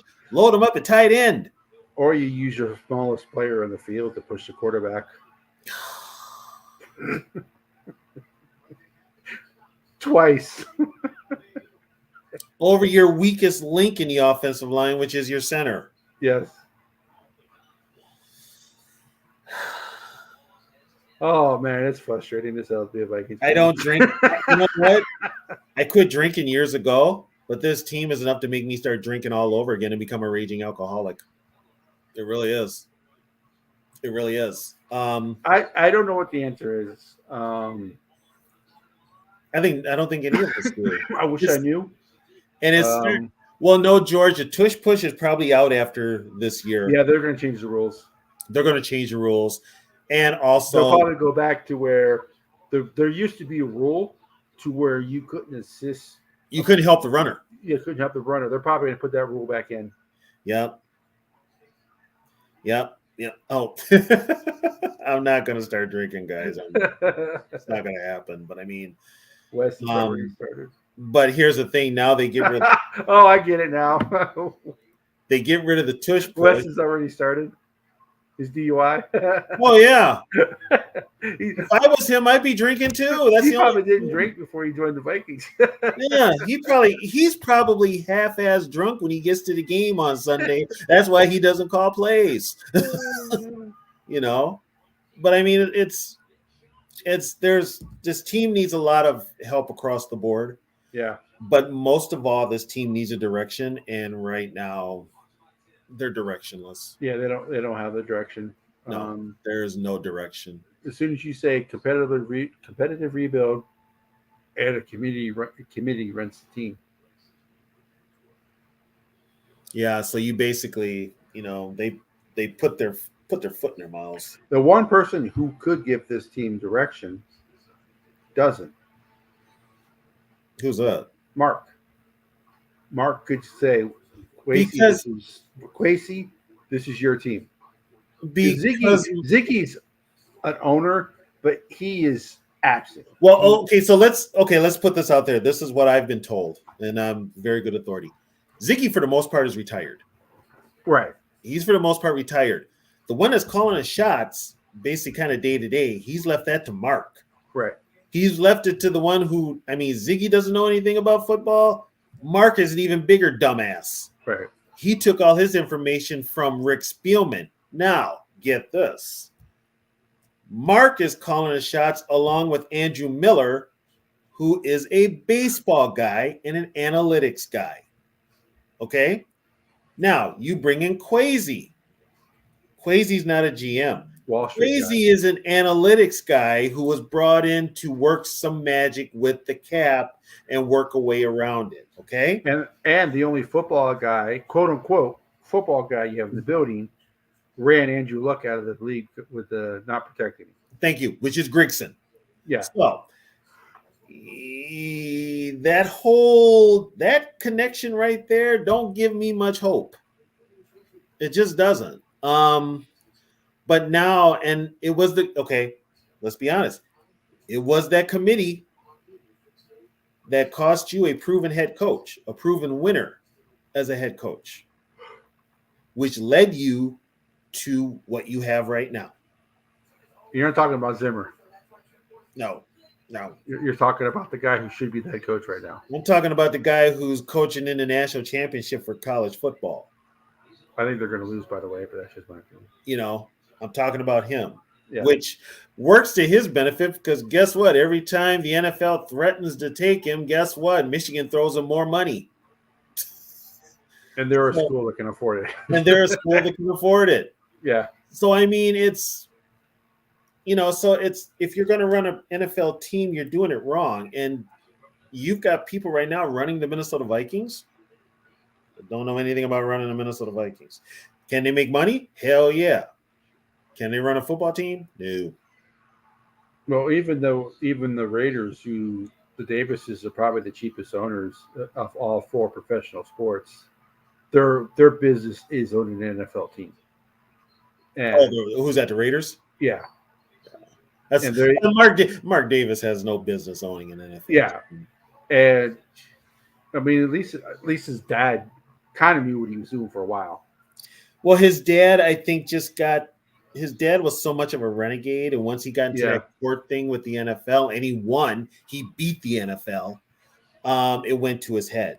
But the organization fell apart. That was a perfect name for him to run it. That was a perfect team name for him to run. The Raiders? Yeah, with him being such a rebel and such a renegade. Yeah. Oh, he fit it. He fit it. Yeah. And at the time, the Raiders, when he was during the John Madden years, the Raiders were winning with a lot of cast-offs. Yeah. From other teams. And their original colors aren't silver and black either. No, they're black and gold. Yeah. They're black and gold. They're Steeler colors. Yeah. And the original city was not Oakland. It was Minneapolis, people. Yep. It was Minneapolis, which we covered in our very first show, I believe. Well, George, we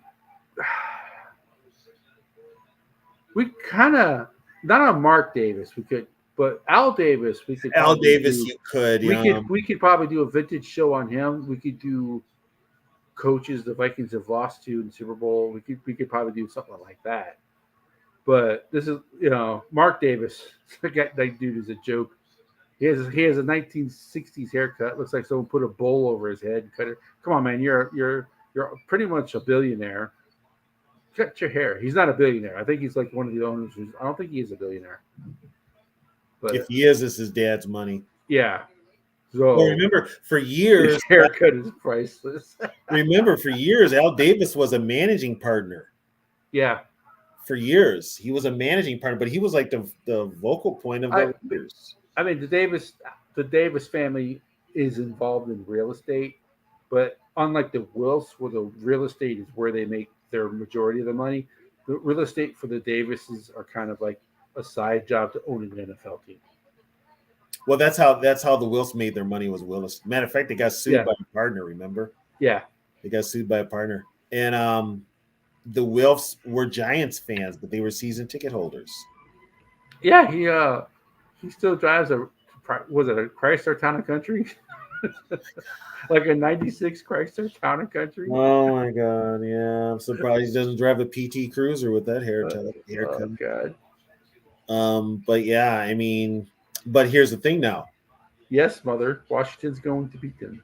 Mark Davis knows what sells tickets, and he's in Vegas. And what would be Yep. the big draw?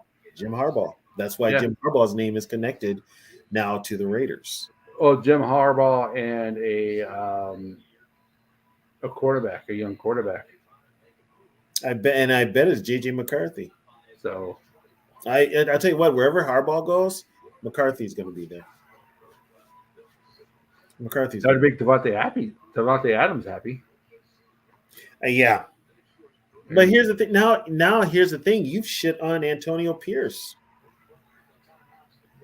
Well, he's an interim coach. Interim coaches get crapped on, especially ones that aren't this color. True. Well, I'll tell you what, though. I think Atlanta, and I'm going on a limb here, I think Atlanta will hire an African-American coach. I think I said Brian Flores, but if it could be Antonio Pierce. And I think Well, there could be a record set this year if Eric Bieniemy gets a head coaching job, which I Brian think Flores gets the head coaching job, and Antonio Yeah. Pierce gets the head coaching job. That'd be a record, wouldn't it? Three black head coaches in a one-off season. No, hired? I think 4 was the record. Oh, was it? Oh, okay. I think so. It might have been more, but That's I sad mean- that 3 is even considered to be close. tells you a lot about the league. Yeah. But Antonio Pierce deserves it. Look what he's done with the team. Yeah. But he won't get it. the only job that's in question is who really wants that Carolina job. Which will probably be a college coach, like he said. Unless Antonio Pierce thinks he can take over that place. It's almost like the Dallas job. You kind of know what you're getting into with the owner. Right. Unless Tepper, especially after the video of him throwing a drink at a fan, that guy's an idiot. How did he pass the ownership thing? Couldn't they see that in his history? They just look at your bottom line as money. That's all they look at. That's all they look at. And as long as you come in and you join the good old boys club, you're fine. If you come in and rock the boat, they don't want you. Here now, see, this is what happened with Daniel Snyder. Snyder didn't rock the boat too much, but Snyder did so many things behind the scenes that he knew where the bodies were buried. But then the NFL covered for him too. That was Roger Goodell. And that was what Gruden let out in his emails too. So yeah, he never wanted to change the Redskins nickname.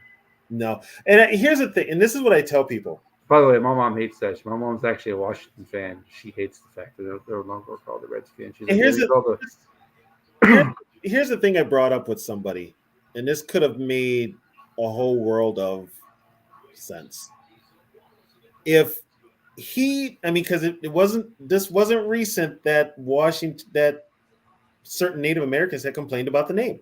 It wasn't recent. If Daniel Snyder had taken the time to even be public and address it and say, guess what? I will have a sit-down meeting with members of the indigenous nation, and we will talk about it, and we will work out something. But I would prefer to keep the name because we're not meaning it in a derogatory way at all. And but he should have did that, been more diplomatic. Right. But no, he was a stone cold a-hole. Yeah. Saying, I'm not changing the name. You can't make me change the name. And don't even try to make me change the name. Basically, go F yourself. And not every indigenous community wanted the name change either. Right. There were some, but I would say it was probably maybe 25, 30% wanted it changed. Right. And the rest of them didn't because they understand that they're losing their history by these teams changing their nicknames. Well, and now here's the thing now. Okay. Do you remember the old Indians logo? Chief Wahoo? Yeah.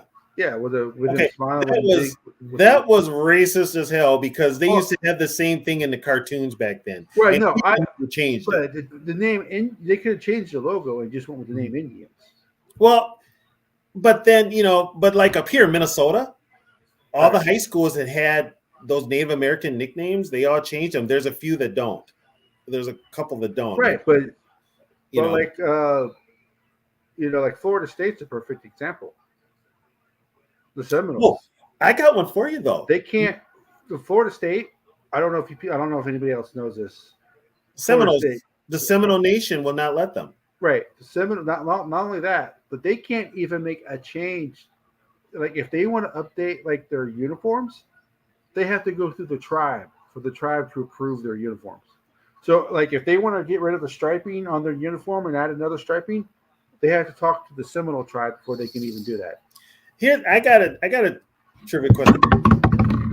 What major college changed their name in the 70s because they were the Indians? Oh, with that, well, I know Stanford changed their name. That's the one, Stanford. They changed it from the Indians to the Cardinals. And the Miami of Ohio used to be the Redmen. Now they're the Redhawks. Right. The Louisiana Monroe used to be called the Indians. Now they're called the Warhawks. Yep. Eastern Michigan used to be called the Hurons. Now they're called the Eagles. Well, and even in CFL football, yeah, the Edmonton Eskimos are now the Edmonton Elks. Right. So it depends on where you stand. But I mean, with Snyder, if he had been a little more diplomatic about it, right. If he had been a little more understanding, if he had took the time, even if it's fake, just put it out there that you're listening and whatever, and go with it. But he was such a defiant a-hole. And then what happened is, here's why he changed it. When the big money people, like FedEx, said they were not going to deal with him anymore and they were going to take their money and go somewhere else, then he did it. But now there's a tribe that the Indian face was named after.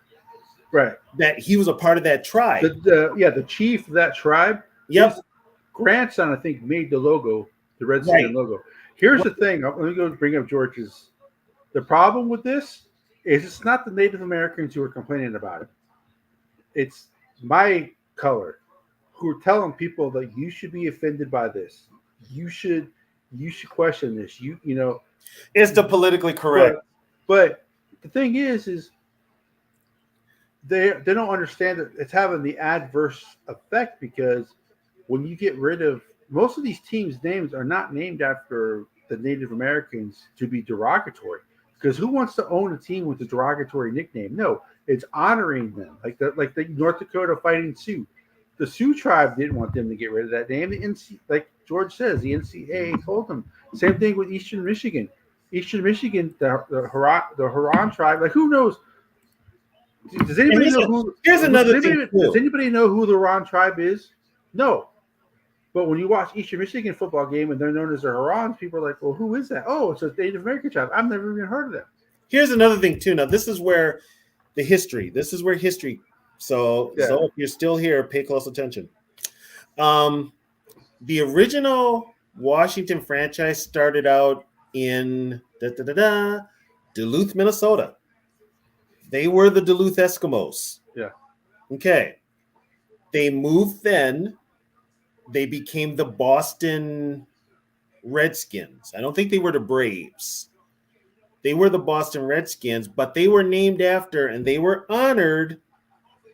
The owner bought the team as an honor to a player. He called them the Redskins. He had a player named Joe Guyon, who was Native American and a very good football player. Damn good, which back then, most of your football players, the great ones, were Native American. Yeah, Jim Thorpe. There were others. Yeah. Joe Guyon. Grange, Native American as well? No, he's a white boy. Oh, okay.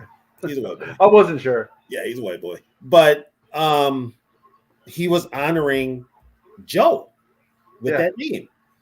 So, and then when they even had the Indian silhouette, the Indian face on their jerseys, even in the 30s and 40s. And it didn't. It Think of didn't. it. It didn't. It wasn't something. I saw the name when I heard the name, and I had a friend, God rest his soul, Native American. He didn't like the name. He said it was a derogatory name. But that was his feeling, and there were others that felt that way with him too. But then there are others that don't. Yeah. But they had been fighting with that for years before. I remember when we played the Braves in the World Series in '91, we had a protest up here about the Braves doing the tomahawk chop because many Native American tribes thought it was disrespectful to them, to their lineage.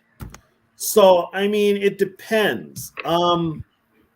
Like I said, if they had handled it differently, it could have been avoided. It could have been worked out. It could have been smooth. But no, he was so defiant. So why That's is the name? Because to be honest with you, as much as I love the Vikings were not very nice people when they were around. no. So why is that? Why is that not, considered derogatory? I don't think it is, but there. Okay, I'm gonna take it, and I'm kind of getting a socially thing here. Okay, I'm going back to I'm gonna go to movies. Okay, Yeah. who was always a bad guy in the westerns? Well, until the Lone Ranger, yeah, Who was always a bad guy? the Indians, yeah. Who was always the villain? And some people still have that thinking. Put it this way: the ruling class will always put that narrative out there, and that narrative has been there for so many years that it took different things to change that. Oh, no, George, you're fine. This is a good. No, you're fine, George. It's just Yeah. everything kind of bleeds into it. There's a reason for this. The name Redskins, it stood for years, but then as time went on, it was used as derogatory. It was, But that wasn't the original intention, though. it wasn't the original intent. But then again, that generation, we don't know. Shit, they thought by calling brothers an N-word that was meant as terms of endearment. Some of them did. They called us darky, blacky, every other thing else. They thought it was terms of endearment. But that was that generation. But as time went on, it's like, I don't like that name. That's derogatory. And so you have to change the narrative a little bit. But if it was, I would totally agree with you. If it was all native, like if all the American native tribes were coming out and saying that, it wasn't. It wasn't, but it was a lot of them. Right. A lot of them said it. But every name change. But see, here's though. I think some of them are political because it was not because they even had changed like the Florida State name, like change the Seminoles nickname. Mm-hmm. They had Native American people saying that, but they were not even Seminoles. They were from a different tribe. So I think some of it's political. They're just doing it to do it. They don't actually want it to change. Well, and also because if you knew the Florida State's history, you would never say let's change their name. They would. That's why. Who's the other team that still has a? Hoosiers do. There's a couple. There's another college that has an Indian. Still has the. Fighting Illini. Yeah. So and then the Chicago Blackhawks, their logo. Well, and see, here's another thing too, and this is the problem now. This is which is why I'm shocked that Snyder did it. When you're a private entity and you make money off that name, so you own that name. Your company owns that name. Yeah. So technically, Snyder didn't have to change that name. He could have been a complete dick all along. Right. I think he changed when he. You know what made him change? He lost the FedEx money. He lost FedEx money. That's what made him change it. And he was going to lose the team anyway. So by him changing it to Commanders, which I don't have a problem with the name Commanders. I think the uniforms are ugly as sin. But by him changing it then. But see, this was him doing a pivot because his ass was in trouble. Yeah. If he had did what if he had, and this is not new. They were doing this in the 80s. They were protesting this in the 80s. Okay.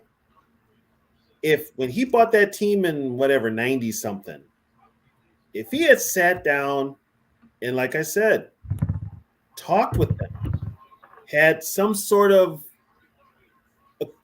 discussion with them, it could have been smoothed over. The Cleveland Indians didn't do it either, I don't think. No, But the Indians weren't very nice about it either.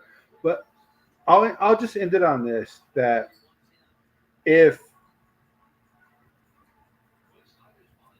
it was such a big complaint, the new ownership group would never even brought up the fact we might go back to the old name before they made the final decision that they're not going to go back to it.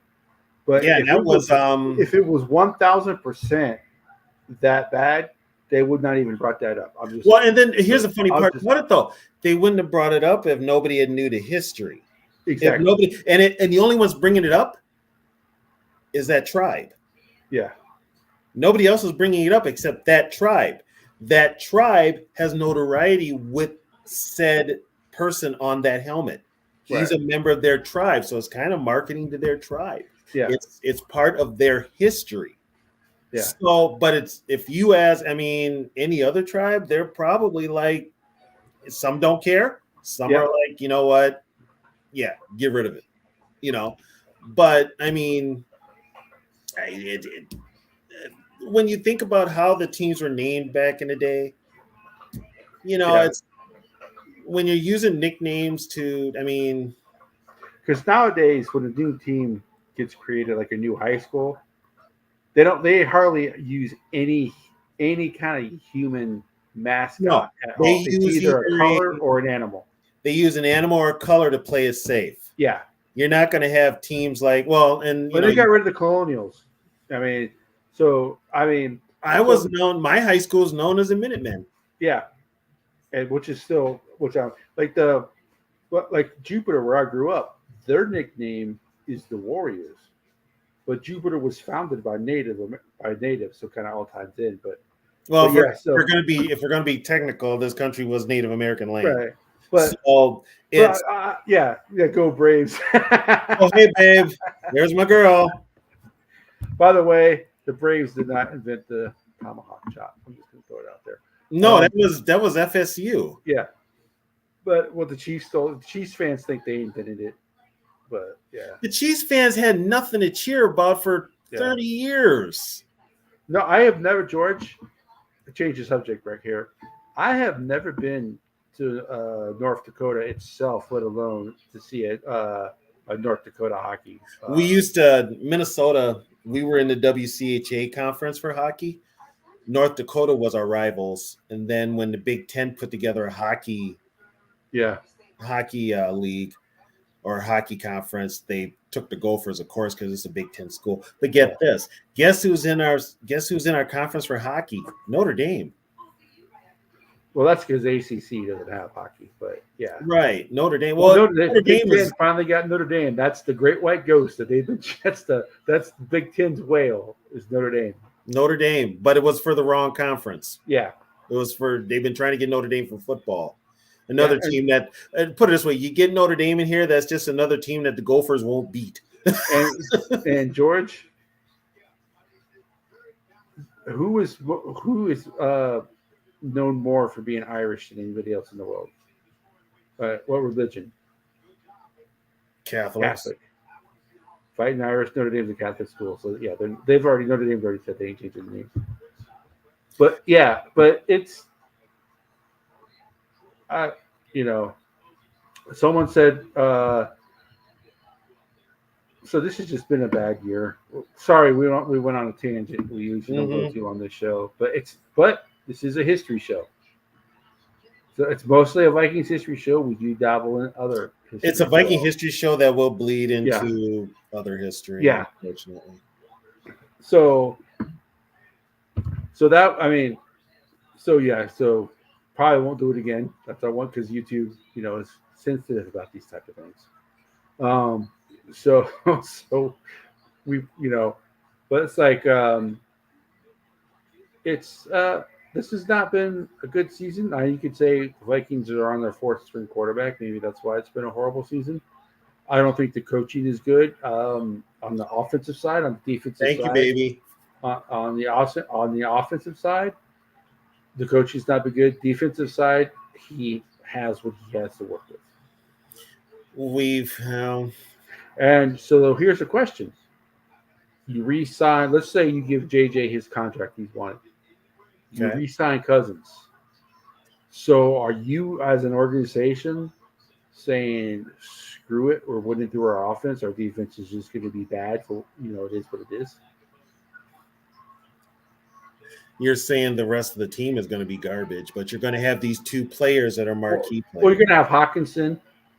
So you're going to have TJ. Okay, Hawkinson. you know what? Can we just get off the Hawkinson train till he comes back from his injuries? Oh no, but I'm saying this is what they're thinking.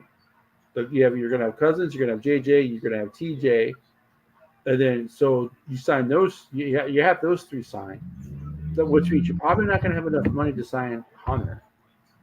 So if Brian Flores is gone, who the hell are you going to have on defense? There's two sides of the ball, and if you're a head coach, you need to coach the whole damn team. This is my problem with a lot of the people running the NFL nowadays. We've got this fantasy football mentality. Yeah. And it's terrible. Yeah. When someone says they care more about their fantasy team than their real team, then you're not. Then get out. That would be the owners also. Yeah. That would be it's just, that's one of the things that irks me about today's sports, especially in football, because it's a sport I love. It is geared so much to fantasy football. The reality is the product sucks. Yeah. It's just at this. Oh God, Too Evil every week. Hey, Too Evil at this point. Could he be any worse? Yeah, you got a point. You got a point. He'd be rusty as hell, but why not? I mean, what do you got to lose? He had his chance with the Colts, and he did not look good. Does anybody look good with the Colts? Not since Luck. Look what they did to friggin' Matt Ryan's legacy. My God. AR-15 was good until he got hurt. But yeah, now here's the thing with him. Is he going to come back okay? Or are they going to screw him? Because I like the AR-15. It's hard to say. Well, who is a free agent next year is Gardner Minshew. I wouldn't mind having him as a bridge quarterback for a year. It can't be. He has the Colts in the playoffs right now. Yeah, but what else do the Colts do? Run. Yep. Everybody that's in the playoffs does something that the Vikings don't do. That one aspect of the game that the Vikings don't do on the offensive side of the ball. And that's run the damn football. Which this team is flipped. Because under Zimmer, they ran too much. And see now, okay, so here's the thing. Many complained about Zimmer running the ball too much, and management listened. So you go and get a quarterback that's the exact opposite, and look at what it's got you. Yeah. Yeah, with backup QBs, it could, and it should. Actually, you know what? Teams need to do more, and I'm saying this with the Vikings. You need to do more with the backup position because you never know what will happen. The Vikings were stupid in thinking that Kirk is going to stay healthy. Well, he proved that he could, and then but he is 36. Here's the thing, and you can if you're, like I said before, nobody's ever beat Father Time. You break down. Brady came close. Yes. So here's the thing. You always be prepared. This team was not prepared. Well, the team's not prepared anyway. Well, and here's the thing, though. People got to get out of this philosophy. Okay, after what happened to the 49ers last year in the playoffs where they had no quarterback, You would think more teams would be prepared for a scenario like that. You would get a proven quarterback. So what if he doesn't play? At least he's there. Yeah. At least you've got him. At least you've got something to fall back on, like most of the teams did in the 70s and 80s. They had a good defense, depending. He wasn't your starter, but he was a decent backup, could win you 3 games to help you get over it. He's going to lose a few, but he can help you. Well, look at 98 now. Well, look at the Vikings in 1998 when they had Cunningham as the backup. Yeah, if they don't have Cunningham, they're done. If Denny Green didn't go out there and get Cunningham the year before, Cunningham saved him in 97 too, because Brad got hurt both years. If you don't have Randall Cunningham 97 and 98, you don't get those playoff runs that you had. You don't. But then George in 99. And George in 99. You know, I mean, that's one thing Dennis did understand, though, is you got to have a good quarterback. Because Denny came from a system where he was in San Francisco, and guess who they had? Joe Montana and Steve Young. Yeah. And don't forget, they also had Steve Bono. Yeah, who was drafted by Minnesota. Who was drafted by the Vikings. So, I mean, there's if you look at the teams that lost their starting quarterback this year, the ones that were prepared, the Colts, look where they're at. The ones who weren't, the Vikings, the Jets, look where they're at. Yeah, it's you know, and like I said, it also helps that the Colts can run the football. They got the best running back in the NFL. Yeah. You know, but the Colts will run the football. Yeah. With a, and we can talk ad nauseum about KOC and his play calling and his offensive philosophy. I don't think he really has a philosophy. But you can't throw, run, throw. And look at Sean McVay. Look at what Sean McVay is doing with the Rams. You know, you just kind of looked and you're like, okay. Well, now most Viking fans are like, I thought he was supposed to be just as good as McVay at calling offenses. No, he never called an offense in LA. He never called an offense in the NFL until the Rams have only lost one game. Like it was that game against Baltimore. Yeah. So I mean, it's. I want the season to end. I don't want to see this team in postseason. I'm just being honest. I don't want to see. Too many things have to happen for them to make the playoffs. So I don't think right. I don't want. When you had your destiny in your own hands, you blew it. Well, they won once since the Saints game. Yeah, and they were 6-3 or 6. Was it? No, 6-4, I think. Right? Yeah. I mean, what does that tell you?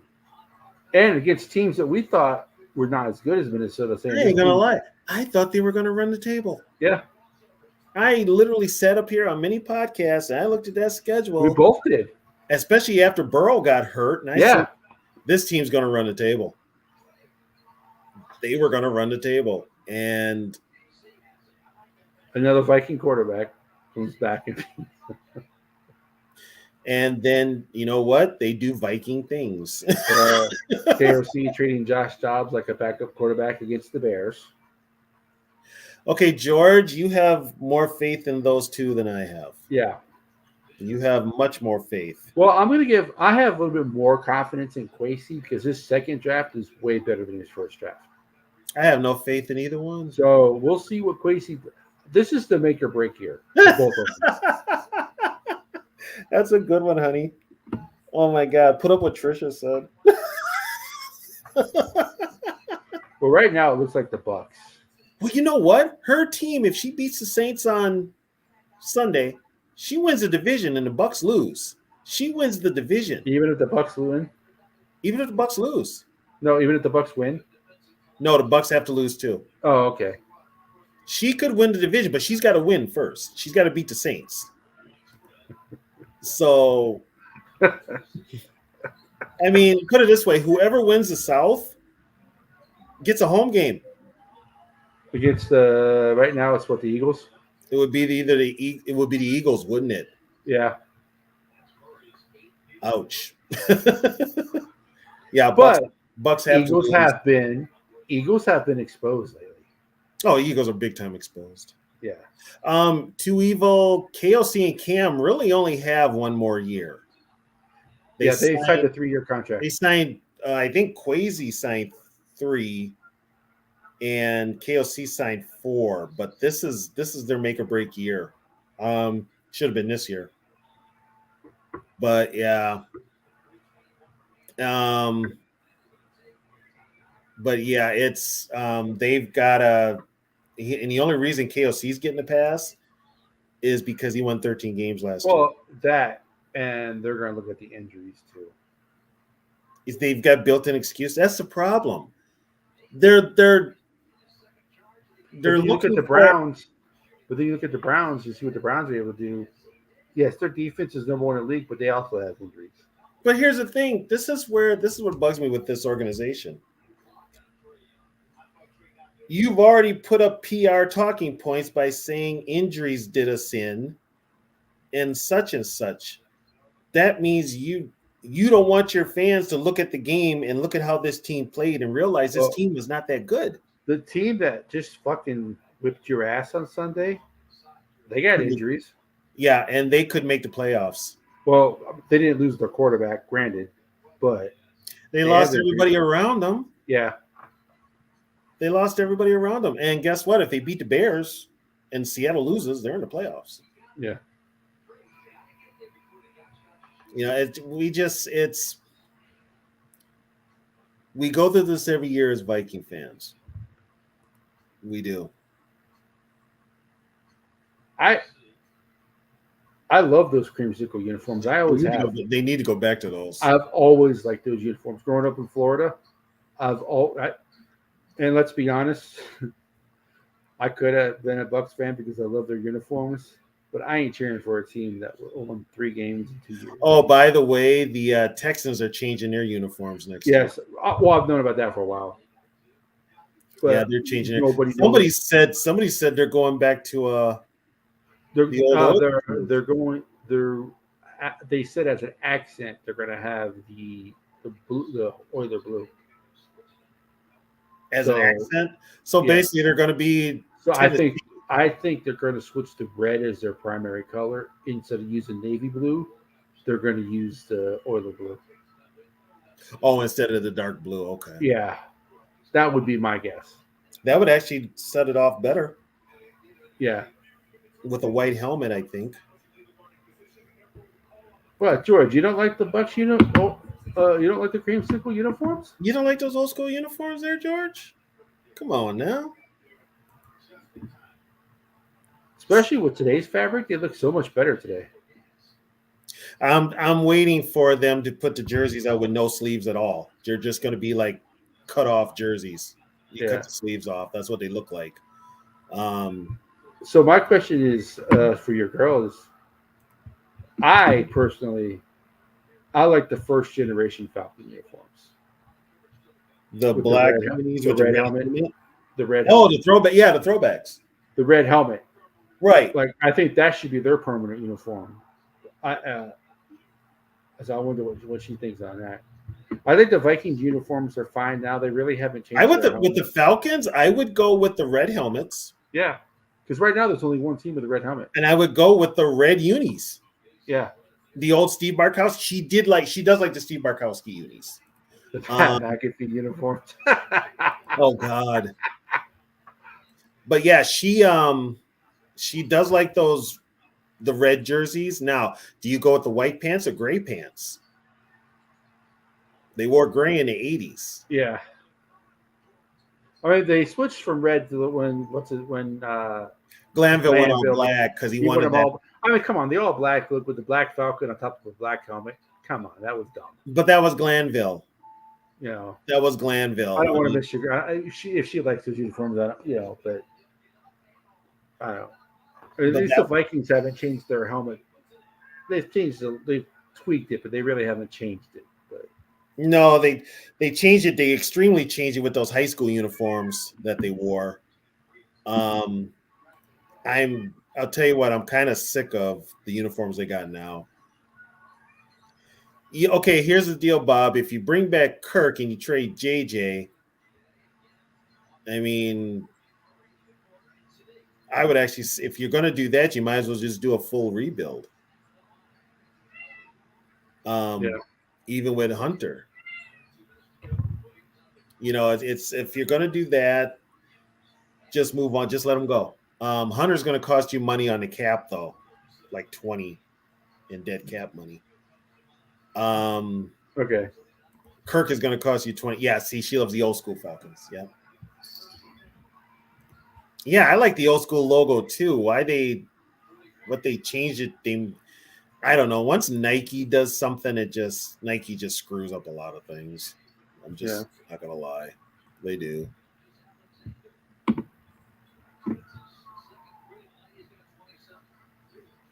Yeah, that's all we want is a Super Bowl. That's all we want is a Super Bowl. Well, should we wrap this up? Yeah. Okay. I think it was a good show, good topic. 2.5 hours is a good show. Like I said, we covered a lot of topics. Yeah. For a vintage show, we covered a lot of current events. Right. We kept it. I mean, we do that sometimes when the vintage is over pretty quickly. We did delve into non-Viking history as well, but it's still history of the NFL. So, if you guys have any ideas for shows in the future, let us know. We've already done. I think it's been 4 shows we've done from suggestions from the comments. Yeah. So we have ideas. Like I said, we talked about it in this show. We've done horrible seasons. We're probably going to do a show with great seasons, but I want to keep 98 as its own show because we could spend 2 hours just on that season.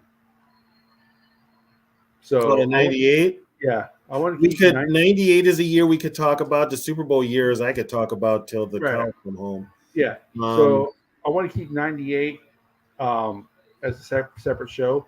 We could talk about all the other great seasons, like 2017, 2009, 69. We could talk about those. Talk about the seasons that could have been. Right. But 98 means so much to this franchise because not only was it a great season that ended in disappointment, of course, but 98 and one man in particular brought a lot of new fans to the team. I mean, for crying out, my name on YouTube is named after that certain player. So my handle on YouTube is, and also on Twitter is for this guy. So we could. So no, we did. No, we didn't do a punter kicker show. We're probably not going to. Oh God, Dan Meyer. Oh geez. No, what's his name was probably Blair Walsh was our worst kicker. No, the worst was Carlson. He never even got a fair shot. Yeah, 87. Yeah. We talked about the 4 Super Bowls, but we have not yet talked about the championship games. So we could do that as well. We know, George, we might actually do that. Is he saying 87, 88 NFL championship? Yeah, that's the one that's the one where 6 yards short. Yeah. So we could do that. I'm not sure. Tony and I will talk during the week, figure out what we're going to do next week. Like this idea for this show popped into my head, I think, yesterday with how bad the season is. I'm like, why don't we just do terrible seasons? Yeah, and we ran with it. And yeah. So seasons, which tells you a lot about the history because we talked and they're few and far between. Well, we were done actually talking about the seasons about. We delved into the 2011 season because we were running out of time. Mm-hmm. So I made the 2011 season a little bit longer. So yeah, it's less than an hour to talk about all the bad seasons Which Yeah. So when, I mean, when you're a team since 1961 and you only have 6 seasons where you have 5 losses or less, and then I think you have, was it 5 seasons with 6 wins and everything else is 7 or more. you've been middle of the road for the most part. Vikings are the definition of the middle of the road because it's not like they have a very many 11, 12, 13 win seasons. Minnesota mediocre is a very real thing. Yeah. Very real. Yeah. So yeah, we'll go ahead and figure out what we're going to talk about. But we appreciate everybody for showing up like you always do. I just want to say thank you to everybody that comes into the chat. Questions, everybody that I've communicated with. Like I said, usually I don't do this. I'm the type of guy that will not get on camera for anything, but this is the format where I can talk about my specialty, which is Viking history. So I thank Ketch for that. I thank Yogi for that. And I thank all of you for giving me the chance this year to come out of my shell and talk about the history of this team. This is my football in general, but especially this team. So thank you for a great 2023. Happy New Year to everybody. And we're going to have a lot to talk about in 2024. Good, bad, and ugly. I know you do, baby. I love you. My mom's the same way. My mom listens to it all the time, too. And now, see, here's the thing with Trisha. When I'm not talking to you guys, I'm talking to her. So she's heard every rant, everything that I've talked with you about, she's heard and then some. So she's probably happy that I have a forum where I can talk about this stuff to other people because she's probably tired of hearing about it. Yeah. Oh, by the way, she said we can keep Kirk Cousins. She does not want Kirk Cousins. She's heard me complain about him for the last how many years, and she's like, nah, keep him. So. Well, who knows? Nobody knows. That's the biggest. We've got, like I've told people before, we've got a ton of question marks with this team. More questions than answers. Tom Brady couldn't fix the issues that this team has. Oh, God. Yeah. I mean, and that's why I like the off season because you get the changes. I mean, her team's going to have a new head coach. So, but once again, thank you, everybody. And as long as you keep wanting to hear about this history, we'll keep talking about it. Yeah. And also, guys, I've been noticing on these live shows that no one's really watching my channel. I would appreciate if you guys would go to my channel. It's TYACatch84. Just give it a like or subscribe. If you don't have to give it a subscribe, at least give it a like. I don't know why mine is not showing up like Yogi's does. I'm going to have to talk to Yogi about that. But I appreciate everybody here. Like I said, we do this because we love it. We're not getting paid for this yet. Hopefully one day. But but we're not. Yeah, we're just doing this because we like it, and we like talking to you guys, and we appreciate. Like I reciprocate everything Tony says. Is we appreciate this. We appreciate you guys coming. We are the only weekly History Viking show. So we really appreciate you guys, and I hope everybody had a good New Year. We will we'll decide what we're going to do, and I'll put the thumbnail up, and then we'll go ahead and join next week. But we also have Status of the North show on Friday, so we're going to go ahead and do that as well. So once again, I would like to thank everybody for joining, and you guys have Vikings, let's win this game. Score Vikings, honor your name. Go get that first down, then get a touchdown. Rock 'em, sock